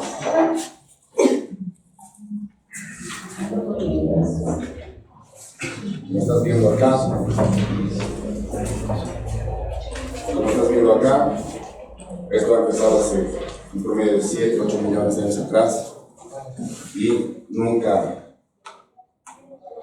ha llegado a ser, siempre así es, en constante evolución. Lo que estás viendo aquí además es el aumento en la masa cerebral en los distintos antepasados directos que nosotros hemos tenido. No se puede negar que hemos evolucionado. La evolución es una teoría. Una teoría es un conjunto de hechos explicados de manera ordenada y lógica. Es una teoría. Distinto a hipótesis. Es una afirmación que no se sabe si es verdad. Entonces la evolución no es una hipótesis, es una teoría, porque es un conjunto de hechos explicados de manera ordenada. Algo muy interesante acá es que hace alrededor de 2 millones de años, alrededor de 1 millón de años, han habido 2 saltos evolutivos muy fuertes. Fíjate, la línea hubiera continuado cuando está el láser, ¿ubican? Sí, pero algo ocurrido acá que hemos subido y algo ocurrido acá que nos ha impulsado aún más arriba. Hemos hablado de eso en la anterior clase y esto también. Hemos dicho que uno de los factores que nos ha permitido a nosotros como especie evolucionar es el amor de quién hacia quién. De la madre al hijo. Algunos neurocientistas, especialistas, digamos, estudiosos de la evolución, van a colocar acá, hace 1 millón de años, un poquito menos, la dimensión de la propiedad privada. La propiedad privada ha permitido que el ser humano genere familia y por lo tanto pueda evolucionar. Los países que tienen una mayor libertad económica tienden a ser los países más libres en cuanto a libertad de prensa, por ejemplo. Ahora, yo les voy a proponer que entre esta barra y esta barra ha ocurrido algo muy interesante que ha determinado la evolución de nuestra especie. ¿Sí? Por favor, anoten el término, porque no está en las diapositivas. El término se llama exaptación. Lo pueden deletrear si prefieren. ¿Quieren que lo deletree? Ya, entonces la primera sería E, después tendrías X, X, todo junto, ¿no? Después de X tendrías A, ¿verdad? Y luego P, P de Pacheco, exap. Y después tación. Con C, por supuesto. ¿Cuál es el término? Exaptación. Entonces, básicamente, estimados y estimadas, la exaptación ha permitido que el cerebro humano también evolucione. Pero la pregunta, entonces, ¿cuál sería? ¿Qué es la exaptación exactamente? Entonces,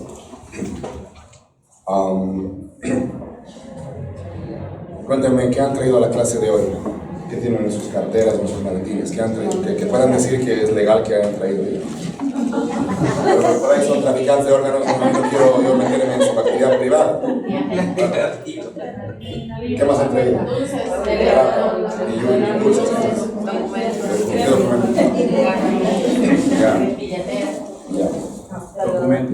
Entonces, ¿qué pasa, por ejemplo, si yo les digo, con lo que tienen, construyan la maqueta de Santa Cruz, por lo menos de lo que yo entiendo que es el centro de la ciudad, con lo que tienen? ¿Cómo harían? Utilizar lo que tenemos en Un cuaderno. Claro. Nos organizaríamos y utilizaríamos cada uno acorde a lo que tiene. Lo que tiene. No vale salir afuera a comprar. ¿Están siguiendo? ¿Qué pasa si yo les digo que con lo que tienen construyan la torre más alta? ¿Cómo harían?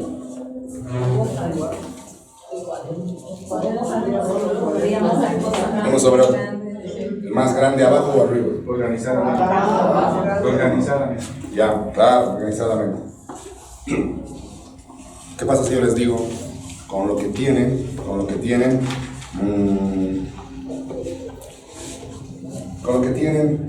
construyan una nave espacial?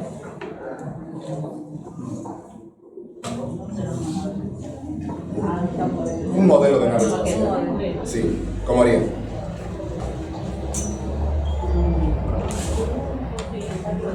Claro, más para que salga algo más o menos. ¿Qué es la exaptación? ¿Adaptarse? No. El imaginario. Exaptar es un verbo en sí mismo. ¿Me están siguiendo? Exaptar es un verbo en sí mismo. O sea, incluye las nociones de adaptar, de improvisar, pero tiene un significado en sí mismo. ¿Qué es exaptar? No, pero incluye creación, claro que sí. ¿Qué es exaptar?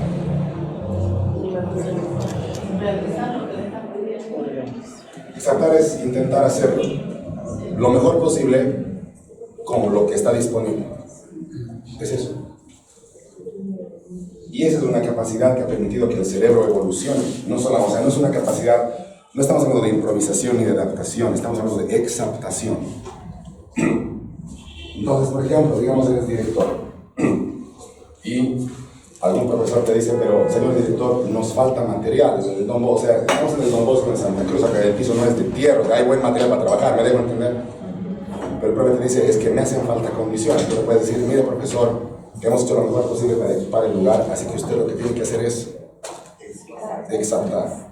¿Qué es eso? Haga usted el mejor esfuerzo posible con lo que esté disponible. Me está maltratando. No, señor. Estamos haciendo que su cerebro. Exacto. Así es. Yo les apuesto que hoy van a exaptar y ayer ya han exaptado. Han hecho lo mejor posible con los recursos disponibles en cualquier ámbito de su vida. Al utilizar el baño, al utilizar la cocina, al momento de vestir a los hijos, al momento de distribuir el tiempo, han exaptado sí o sí. Han hecho lo mejor posible con qué cosa? Con los recursos disponibles. Así es, la exaptación es una propiedad que ha permitido que el cerebro mejore. Y eso encuentras, por ejemplo, en educación, en psicoterapia, en la universidad, los profesionales exaptamos, intentamos hacer lo mejor posible con lo que está disponible. Por lo tanto, como ya les he comentado, es imposible que donde el sistema nervioso no haya aprendizaje. Si el sistema nervioso fija va a haber aprendizaje, va a haber juego además. Un factor que ha permitido la evolución de nuestro cerebro es justamente la exaptación. Entonces, tienes que tener clases exaptantes. ¿A qué me refiero con eso? Exactamente, hacer lo mejor que se puede con qué cosa, con lo que tienes, así es. Entonces, puedes además jugar con distintos niveles de exaptación, ¿no? Como yo, por ejemplo, con lo que han traído, hagan una torre. Es complicado porque no están, los materiales no están diseñados para hacer la torre, ¿me están entendiendo? Pero de alguna manera lo tienes que hacer. O en algún momento, digamos, puedes llevar material de reciclaje, ¿sí? Y les pides que hagan cosas. Exaptar no significa pensar, que significa hacer, llevar a la acción, realizar, hacer lo mejor posible con los recursos disponibles. Eso es exaptar. Entonces, por ejemplo, cuando con Roberto estábamos viajando acá, no hemos traído toda la ropa que teníamos en La Paz.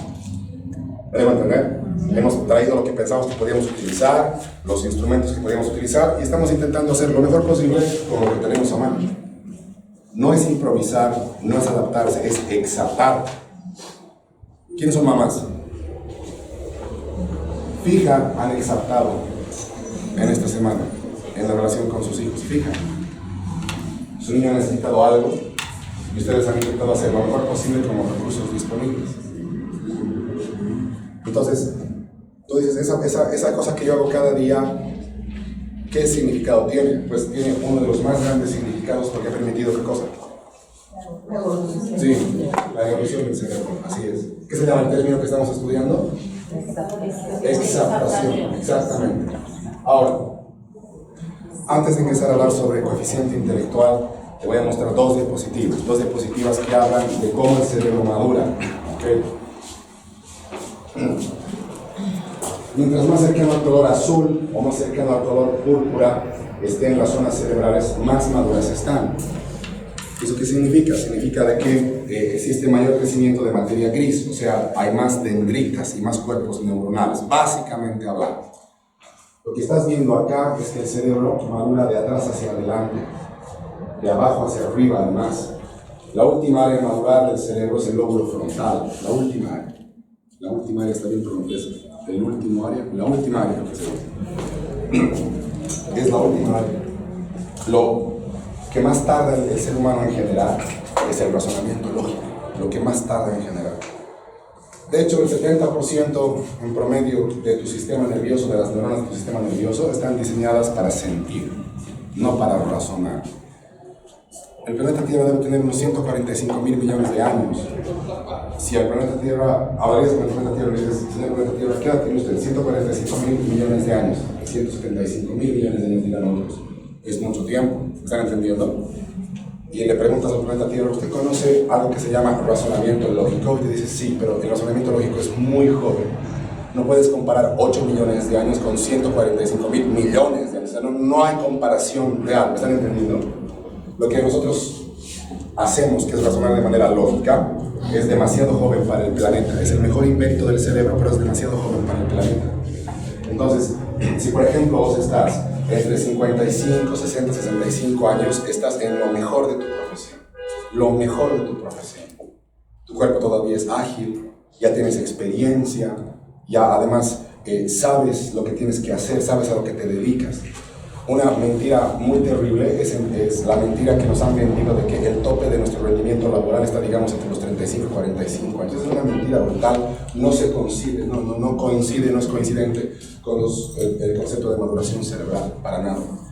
Tienes entre 30 y 35 años, eres una guagua terrible desde el punto de vista de maduración cerebral. No te preocupes, eres demasiado joven.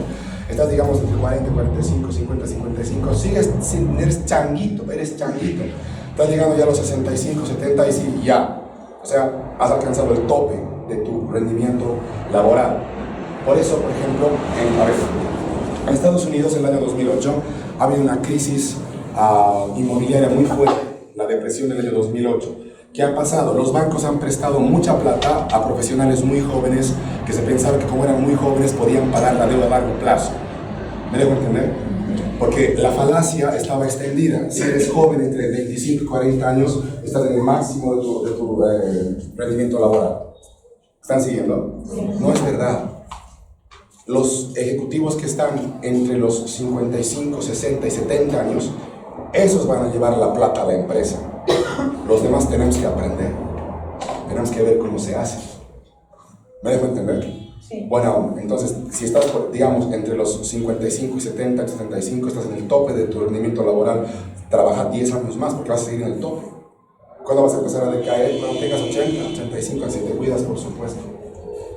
Entonces, estoy podrido, la verdad, de escuchar de que si ya tienes 40 años, ya eres maduro. No tiene sentido. Eres una guagua en términos cerebrales. Tu cerebro recién está madurando. Este proceso que vos estás viendo acá de maduración cerebral dura décadas. No dura un año solamente, dura décadas. Lo último es el madurar es el lóbulo frontal. Y es importante que también sepamos nosotros esto. Es importante que nosotros sepamos de que, a ver, contame, ¿dónde comienza la diapositiva? De abajo. No, en la animación, ¿dónde es el punto de inicio? Eso mismo, acá, ¿no es cierto? Vos ya ves que existen ya áreas maduras en el cerebro del recién nacido del niño. Ya hay. Esas áreas han madurado en el útero de la mamá. ¿Qué áreas? Las áreas de movimiento voluntario y las áreas de procesamiento sensorial. Los niños aprenden moviéndose y sintiendo, no aprenden a partir de instrucciones lógicas. Entonces hay un excelente libro que se llama El origen de la inteligencia, de Jean Piaget, que no vas a leer nunca porque vas a leer psicoanálisis o porque vas a leer filosofía francesa. Heavy. Si quieres repito el título del libro, nadie me pide que repita. Por favor. El libro se llama El origen de la inteligencia. El autor es Piaget. Es muy importante que leamos a Piaget. Es muy importante. Entonces, una de las hipótesis, una de las tesis más bien de ese libro es que Piaget, en muchos capítulos de ese libro, justifica el término inteligencia sensorio-motriz, que básicamente te dice, el origen de la inteligencia infantil es el movimiento. ¿Por qué? Porque no puedes evitar que la guagua se mueva, porque sus áreas de movimiento voluntario ya están maduras al momento de nacer, en términos normales, por supuesto. No puedes evitar que la guagua se mueva. No se puede. Lo que hay que hacer es adaptar la educación a la evidencia científica. Tenemos que pensar en aulas de niños, en mesitas con curvas para que no se saquen su ojo al momento de caer. Tenemos que pensar en segurizar los lugares con esponjas para que cuando se caiga porque está explorando, igual no se saque su cabeza, no se rompa su cabeza. Ya no se puede pensar en aulas como estas, simplemente con los asientitos más pequeñitos para que entren los niños. No se puede pensar en eso. No se puede pensar en eso, porque estas aulas, por ejemplo, están diseñadas para adultos que ya pueden controlar sus movimientos, o sea, cuyo lóbulo frontal está más o menos maduro. Pero este proceso va a tardar décadas, va a tomar 50 años, 60 años en nuestro país. Estamos hablando de niños, no puedes evitar que las bobas se muevan. Y al momento de nacer ya tienen las áreas maduras de movimiento voluntario, se va a mover aunque no quieras. Pero hasta donde yo por lo menos puedo percibir y vivir en La Paz, los mejores profesores son aquellos que tienen en línea a los niños, porque el niño no me puede ganar, porque yo soy el profesor y porque yo digo lo que se hace en el curso. Y cuando viene el supervisor dice, oh, profesora, excelente trabajo, los niños están quietitos y le hacen caso. Joder. Aquí en este país todo es al revés, es todo, bueno, muchas cosas al revés, es al revés. Entonces, claro, dices esto y de repente te sale una profesora y te va a decir, pero yo tengo 145.525 años de experiencia. He trabajado con 600.525.435 niños en 10.500 lugares de jardines infantiles y siempre me ha ido bien, por supuesto. Te va a ir bien porque el principal determinante es la relación. Te ha ido bien porque eres buena relacionante con los niños, pero eso no quita el hecho de que tienes que dejar que los niños se muevan y que exploren, porque su cerebro ya está preparado para moverse y para sentir. La base de la inteligencia es el movimiento. Sí, de hecho, por ejemplo, en Japón la educación primaria está centrada en los juegos y los movimientos con los niños. Todo lo hacen a través del juego y siempre moviéndose. Incluso no tienen tantas comodidades porque ellos, especialmente el primer ciclo, lo hacen todo en movimiento. Sí.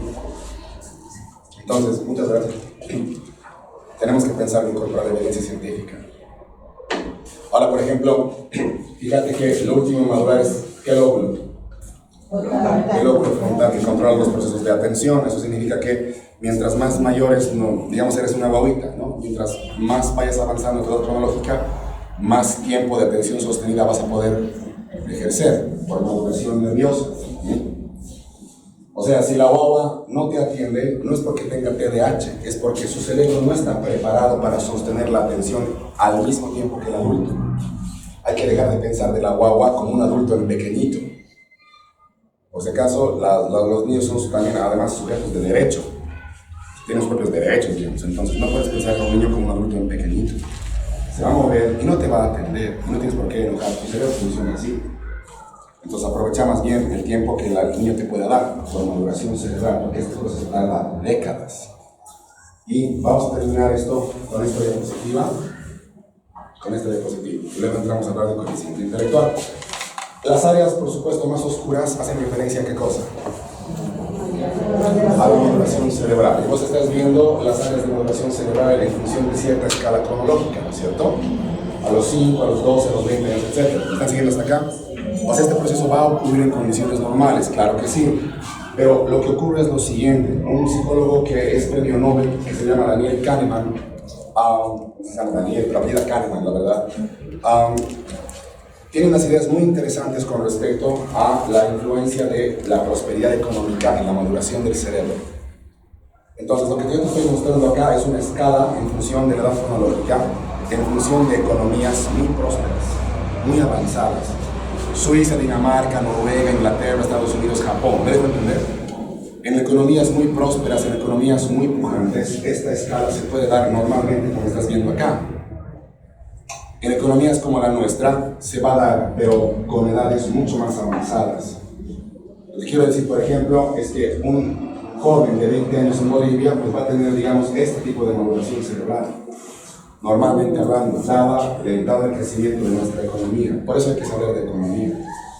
Por eso ese diplomado en educación financiera parece interesante. Entonces, vos puedes esperar, por ejemplo, que este nivel de maduración en economías pujantes y muy prósperas sería ¿a qué edad? A los 20 años, ¿cierto? Pero en Bolivia, ¿qué edad se daría? Sí. ¿Cuál de los cerebros madura más rápidamente? ¿El de la mujer o de los varones? El de las mujeres, porque es más pequeño, o sea, no te vas a enojar, el cerebro de las mujeres es más pequeño en proporción al cerebro de los varones, 20%, el cerebro de los varones es 20% más grande. Los varones podemos llegar a ser 30% más grandes que las mujeres y más fuertes que las mujeres. Es proporcional al tamaño. Perdón. Proporcional al tamaño. Sí, hasta cierto punto. Son diferencias biológicas. No podemos ser iguales bajo ningún sentido, porque como hemos visto ayer, para empezar, nuestra corteza cerebral es absolutamente distinta. No podemos ser iguales.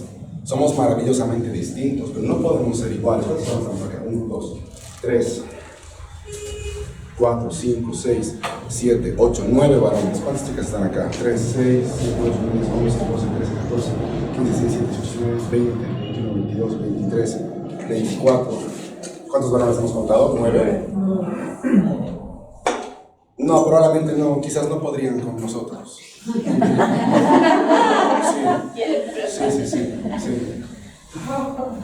Tal vez a uno que otro nos agarren, pero el músculo esquelético, por ejemplo, reacciona mucho más ante la adrenalina. Fisiológicamente estoy mejor preparado para tener más reflejos y para arriesgar mi cuerpo, mi físico, que las mujeres. No podemos ser iguales. Eso no significa que las mujeres estén en desventaja. ¿Has visto Endgame de Marvel, la película de Avengers Endgame? Sí. Tiene una escena donde las full minas van al ataque, ¿no es cierto? Ya, pero pelean como hombres, o sea, con armas, patada, puñete. Una mina que realmente sabe pelear es más ágil que su oponente porque sabe que es físicamente menos poderosa. Entonces gambetea, engaña, te salta y te pega, no te va de frente. Porque su músculo esquelético no está tan desarrollado como el nuestro. Por ejemplo, en Durham el año pasado, un profesor de educación física, un neurocientista que está interesado en educación física, a las chicas que juegan rugby, chicas que juegan rugby, ubicas, ¿sí? Que están entre los 25 años, les echó jugar con chicos de 19 años fútbol. Atletas mujeres profesionales versus changos de 19 años que están ahí en el pueblo. ¿Quién ha ganado? Los varones, 14-0 y 7-0. Y no están entrenados físicamente, porque el cuerpo del varón se desarrolla más rápidamente que el cuerpo de las chicas. Somos más grandes nosotros, no podemos ser iguales. Tenemos ventajas competitivas, no podemos ser iguales. Por ejemplo, las mujeres van a aprender a leer y escribir más rápidamente que los varones, en promedio. Una chica de 6 años te puede manejar un promedio de palabras de 600, 500, 700 palabras. Un chico de la misma edad, 350, 400 palabras. El desarrollo psicomotor de las chicas normalmente tiende a ser un poquito más rápido. Las mujeres, por lo menos en mi experiencia, hasta donde he leído también, tienden a recuperarse más rápidamente de una ruptura sentimental fuerte. La amiga, por ejemplo, con la cual estaba desayunando, ya tiene trabajo, ya tiene casa, porque se tenían que casar. El chico se ha ido a vivir a otro país para olvidarla, seguramente, entre otras cosas. No podemos ser iguales. Vos quieres igualdad, escribí nomás un libro que sea ley, listo. Ante la ley vas a ser igual. Cerebralmente, no somos iguales. De hecho, hay diferencias bien interesantes en coeficiente intelectual. Cuando vos mides coeficiente intelectual de una mujer versus un varón, lo más probable que suceda es que la mujer puntúe mejor que el varón. Las mujeres pueden ser más inteligentes que los varones en términos de medición individual. Pero cuando vos comparas grupos de mujeres versus grupos de varones, los varones podemos tener un puntaje un poquito mayor. ¿Y eso por qué ocurre? Porque los varones podemos controlar mejor el estrés que las mujeres. Porque además lo hemos venido haciendo durante 8 millones de años. O sea, ¿quién crees que iba a pelearse con la fiera? ¿No? ¿Quién crees que iba a cazar mamuts? ¿Quiénes creen que han liberado al mundo de los nazis? Han sido varones americanos. La siguiente vez que expliques al imperio, los imperialistas, los transnacionales, revisa historia. 1.2 millones de soldados americanos, canadienses y británicos han peleado para que Hitler no gobierne el mundo. Gracias a esos soldados no hablas alemán.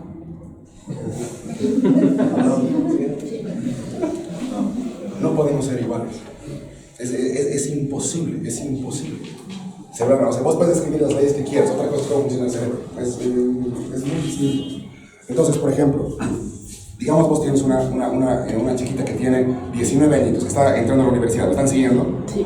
Tradicionalmente le vas a decir, mira, yo te voy a aceptar un novio exagerando una edad de 10 años, pero más que vos, pero exagerando, ¿me dejo entender?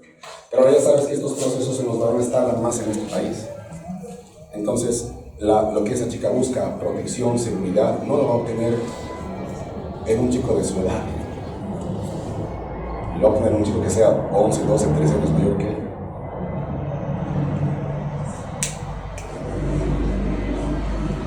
¿Todo bien?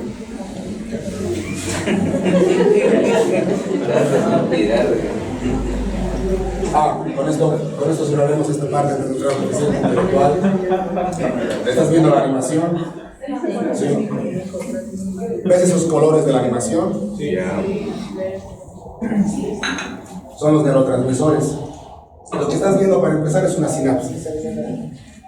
¿Cómo te llamas? A la Carla y a la Modesta les he hecho hacer una imitación de sinapsis, ¿no es cierto? Que parecía muy simple. Para efectos didácticos está bien. Así es la sinapsis un poco más compleja. Todos los colores son neurotransmisores. Este es un punto sináptico. Toda la animación es un punto sináptico. Ahí nos falta electricidad. Lo que estás viendo ahí, por ejemplo, como tronco, ¿sí? Es una dendrita que se está conectando con dendritas de otras neuronas. Una neurona puede tener hasta 70.000 conexiones al mismo tiempo. Al mismo tiempo. Por ejemplo, ¿cómo te llamas? La Rocío, digamos, era una neurona del lóbulo frontal. ¿Me están siguiendo? ¿Sí? ¿Y, ¿cómo te llamas tú? ¿Perdón? Lidia. La Lidia es una neurona del lóbulo temporal. ¿Estamos bien hasta acá? Lo que hemos pensado en una perspectiva, digamos, neuropsicológica un poco tradicional es que la Rocío solamente se va a conectar con neuronas que están físicamente cerca de ella. No había sido así. La Rocío tiene una capacidad que se llama arborización dendrítica, que consiste en la multiplicación de ¿qué cosa? De dendritas. Y puede estirar sus dendritas a donde le dé la regalada gana. Hasta la Lidia. Y cuando la conexión es de alta calidad, la Lidia y la Rocío, ¿no? Sí. La Lidia y la Rocío van a mandar mensajeros químicos para que las demás neuronas se unan. Y las demás neuronas se van a unir, sí, solo sí, son mejores que ellos dos. Se pueden unir neuronas primitivas, digamos, como yo puedo acceder a la unión, pero con la condición de que yo me vuelva una neurona más compleja que ellos. El cerebro está preparado para llevar siempre hacia arriba, no hacia abajo. Eso, sí, exactamente. Entonces, hay que pensar o repensar la noción de aplazo. Y hay que repensar la distribución del talento en el colegio. Hay que igualar hacia arriba, no hay que igualar hacia abajo. Porque el cerebro está preparado para evolucionar. Hemos dicho que el cerebro es el órgano de la prosperidad humana. Entonces, por eso es interesante tener un diplomado de neurodidáctica desde una perspectiva neurocientífica. No estamos hablando del método problemático, el socioconstructivo, no estamos hablando de esas cosas que ya no existen, no existe más eso. Existe neuroeducación, no existe otra cosa más. Entonces, ¿qué hora es, por favor? Díganme la hora. 11 y 12. ¿11 recién? Sí. Tenemos un minuto.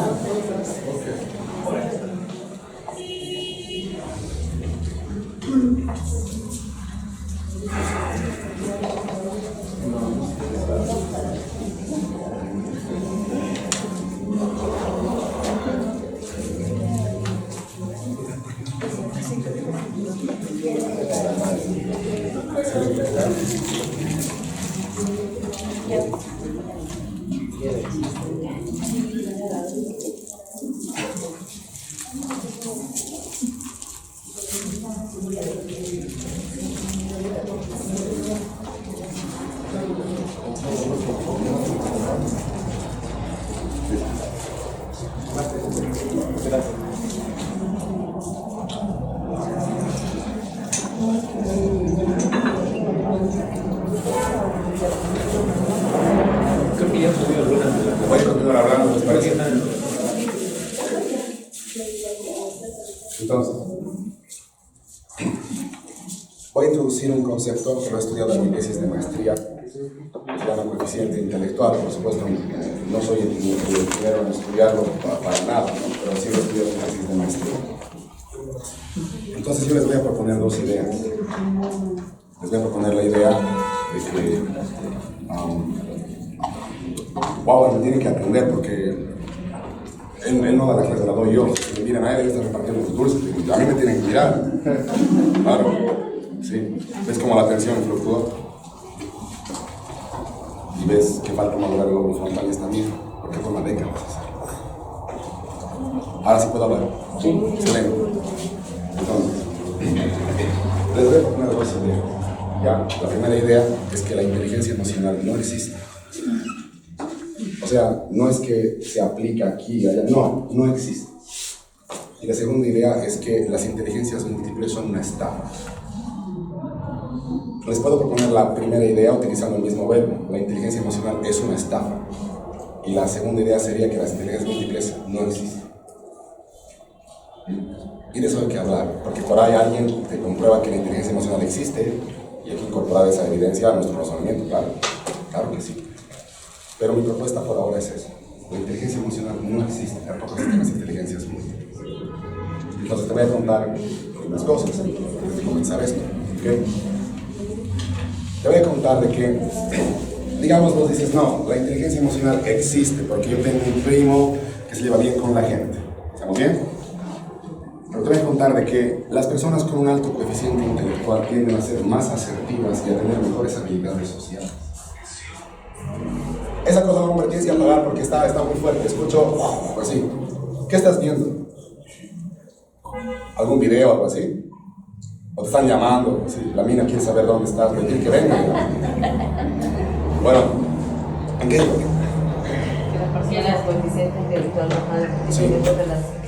Normalmente hay la idea de que una persona con un alto CI es malvada, es solitaria, ¿están entendiendo? Lo que sabemos, por ejemplo, es que grandes evidencias de un alto CI son la bondad y la generosidad. Una persona que es bondadosa y que es generosa lo es porque su coeficiente intelectual es medio, alto o alto. El coeficiente intelectual es un gran predictor de cuán buen tipo, de cuán buena tipa eres. Entonces no es necesario tener otra medida como la inteligencia emocional para abordar la asertividad de la gente. Me vas a decir, pero la inteligencia emocional no solamente tiene que ver con asertividad, tiene que ver, digamos, con caerle bien a la gente. Puede ser. Pero en psicología hay una teoría bien interesante, que es la teoría de los 5 grandes, el Big Five. Dentro de los 5 grandes está un rasgo de personalidad que se llama agradabilidad. Que los psicólogos venimos estudiando eso desde hace 50 años por lo menos. Entonces le han cambiado el nombre al rasgo de personalidad agradabilidad y le han puesto un nombre comercial vendedor, inteligencia emocional. Tal vez puedo decir mentira, en mi colegio hemos aplicado un programa de inteligencia emocional y sirve. Y eso significa que la inteligencia emocional existe. Excelente. Aunque la inteligencia emocional exista, no es un predictor de nada en la vida. Las medidas correlacionables, por ejemplo, entre coeficiente intelectual y éxito financiero o éxito académico en especial, son de alto nivel de correlación, 0,76, 0,78. Aunque la inteligencia emocional exista, la correlación que se ha hecho desde 1981 en los Estados Unidos de inteligencia emocional con éxito financiero, con éxito familiar, con éxito académico, es de menos de 0,10. Aunque la inteligencia emocional exista, no es un predictor de casi nada en la vida. La inteligencia emocional no existe. Y al plantear estas cuestiones me han votado de un grupo en el Facebook porque la Alcaldía de La Paz tiene programas de inteligencia emocional asesorados por la Católica. Eso es muy terrible porque cuando yo hablo del concepto de inteligencia emocional, te digo, ¿sabes qué? Ya vales automáticamente por lo que eres. Al existir ya eres especial. No está mal decir eso. Pero lo que me ocurre a mí, por ejemplo, es que el mundo respeta los méritos y el esfuerzo, el sacrificio, la posibilidad de posponer la recompensa. ¿Me dejo entender? El mundo te va a respetar por lo que puedes contribuir a él, no por cuán especial crees que eres. Entonces, y también sabemos, por ejemplo, en este ámbito de inteligencia emocional, de que la figura de genio malvado no existe.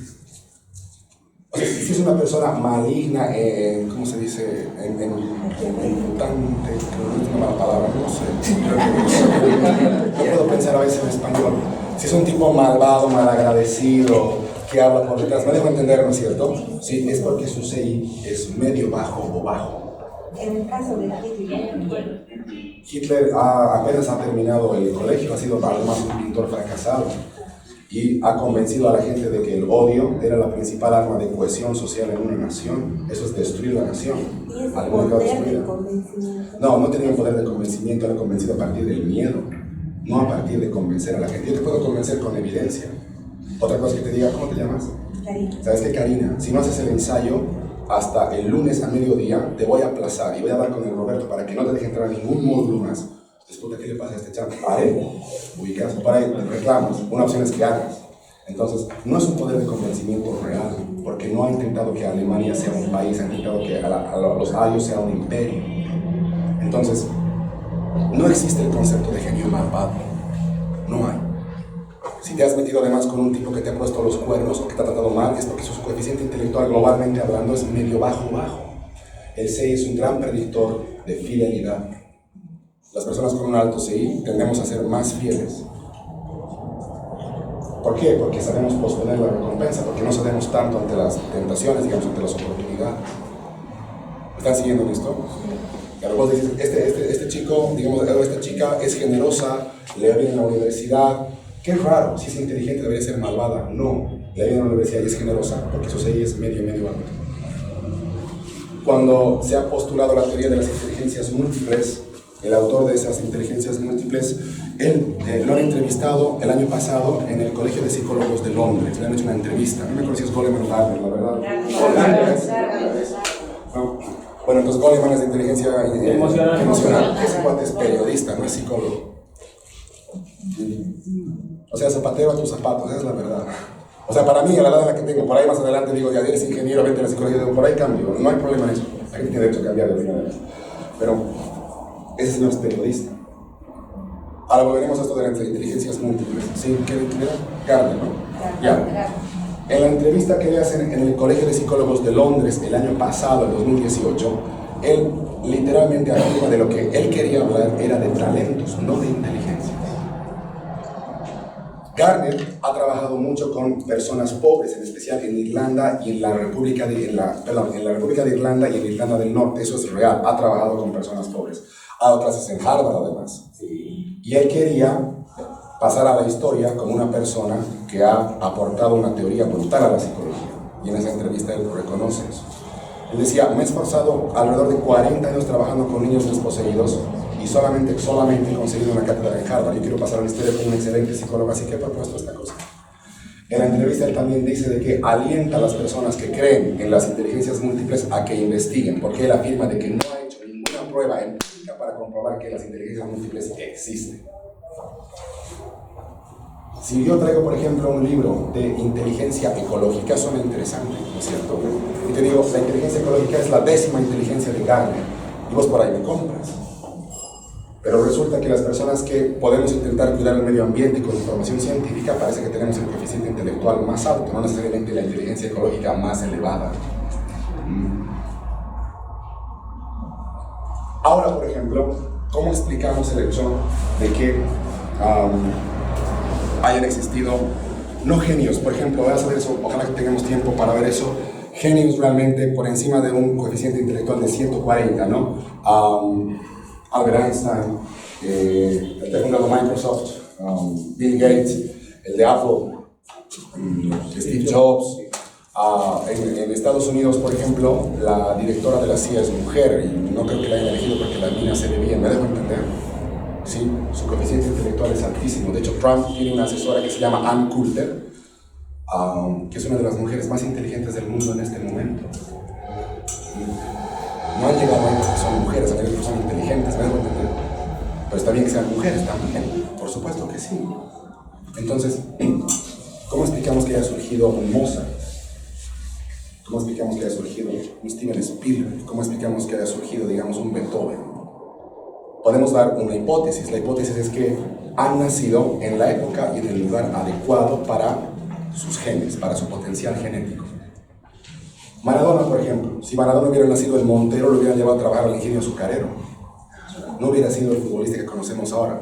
Maradona es Maradona porque tiene el biotipo para ser jugador de fútbol en el puesto además en el que juega y porque ha nacido en un país donde o sea, tienes que ser fanático del fútbol, digamos. Es raro el argentino que no es fanático de algún partido, de algún equipo o por lo menos hincha, ¿no? Ha nacido en el tiempo y en el lugar correctos. Además, ese fenómeno ya se ha estudiado en neurociencia de la inteligencia.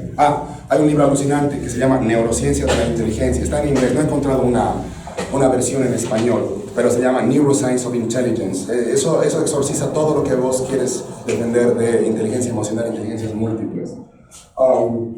El otro libro bien interesante, si te interesa, esto más por favor déjame decir, si no me voy a olvidar, y luego por supuesto vienes tú.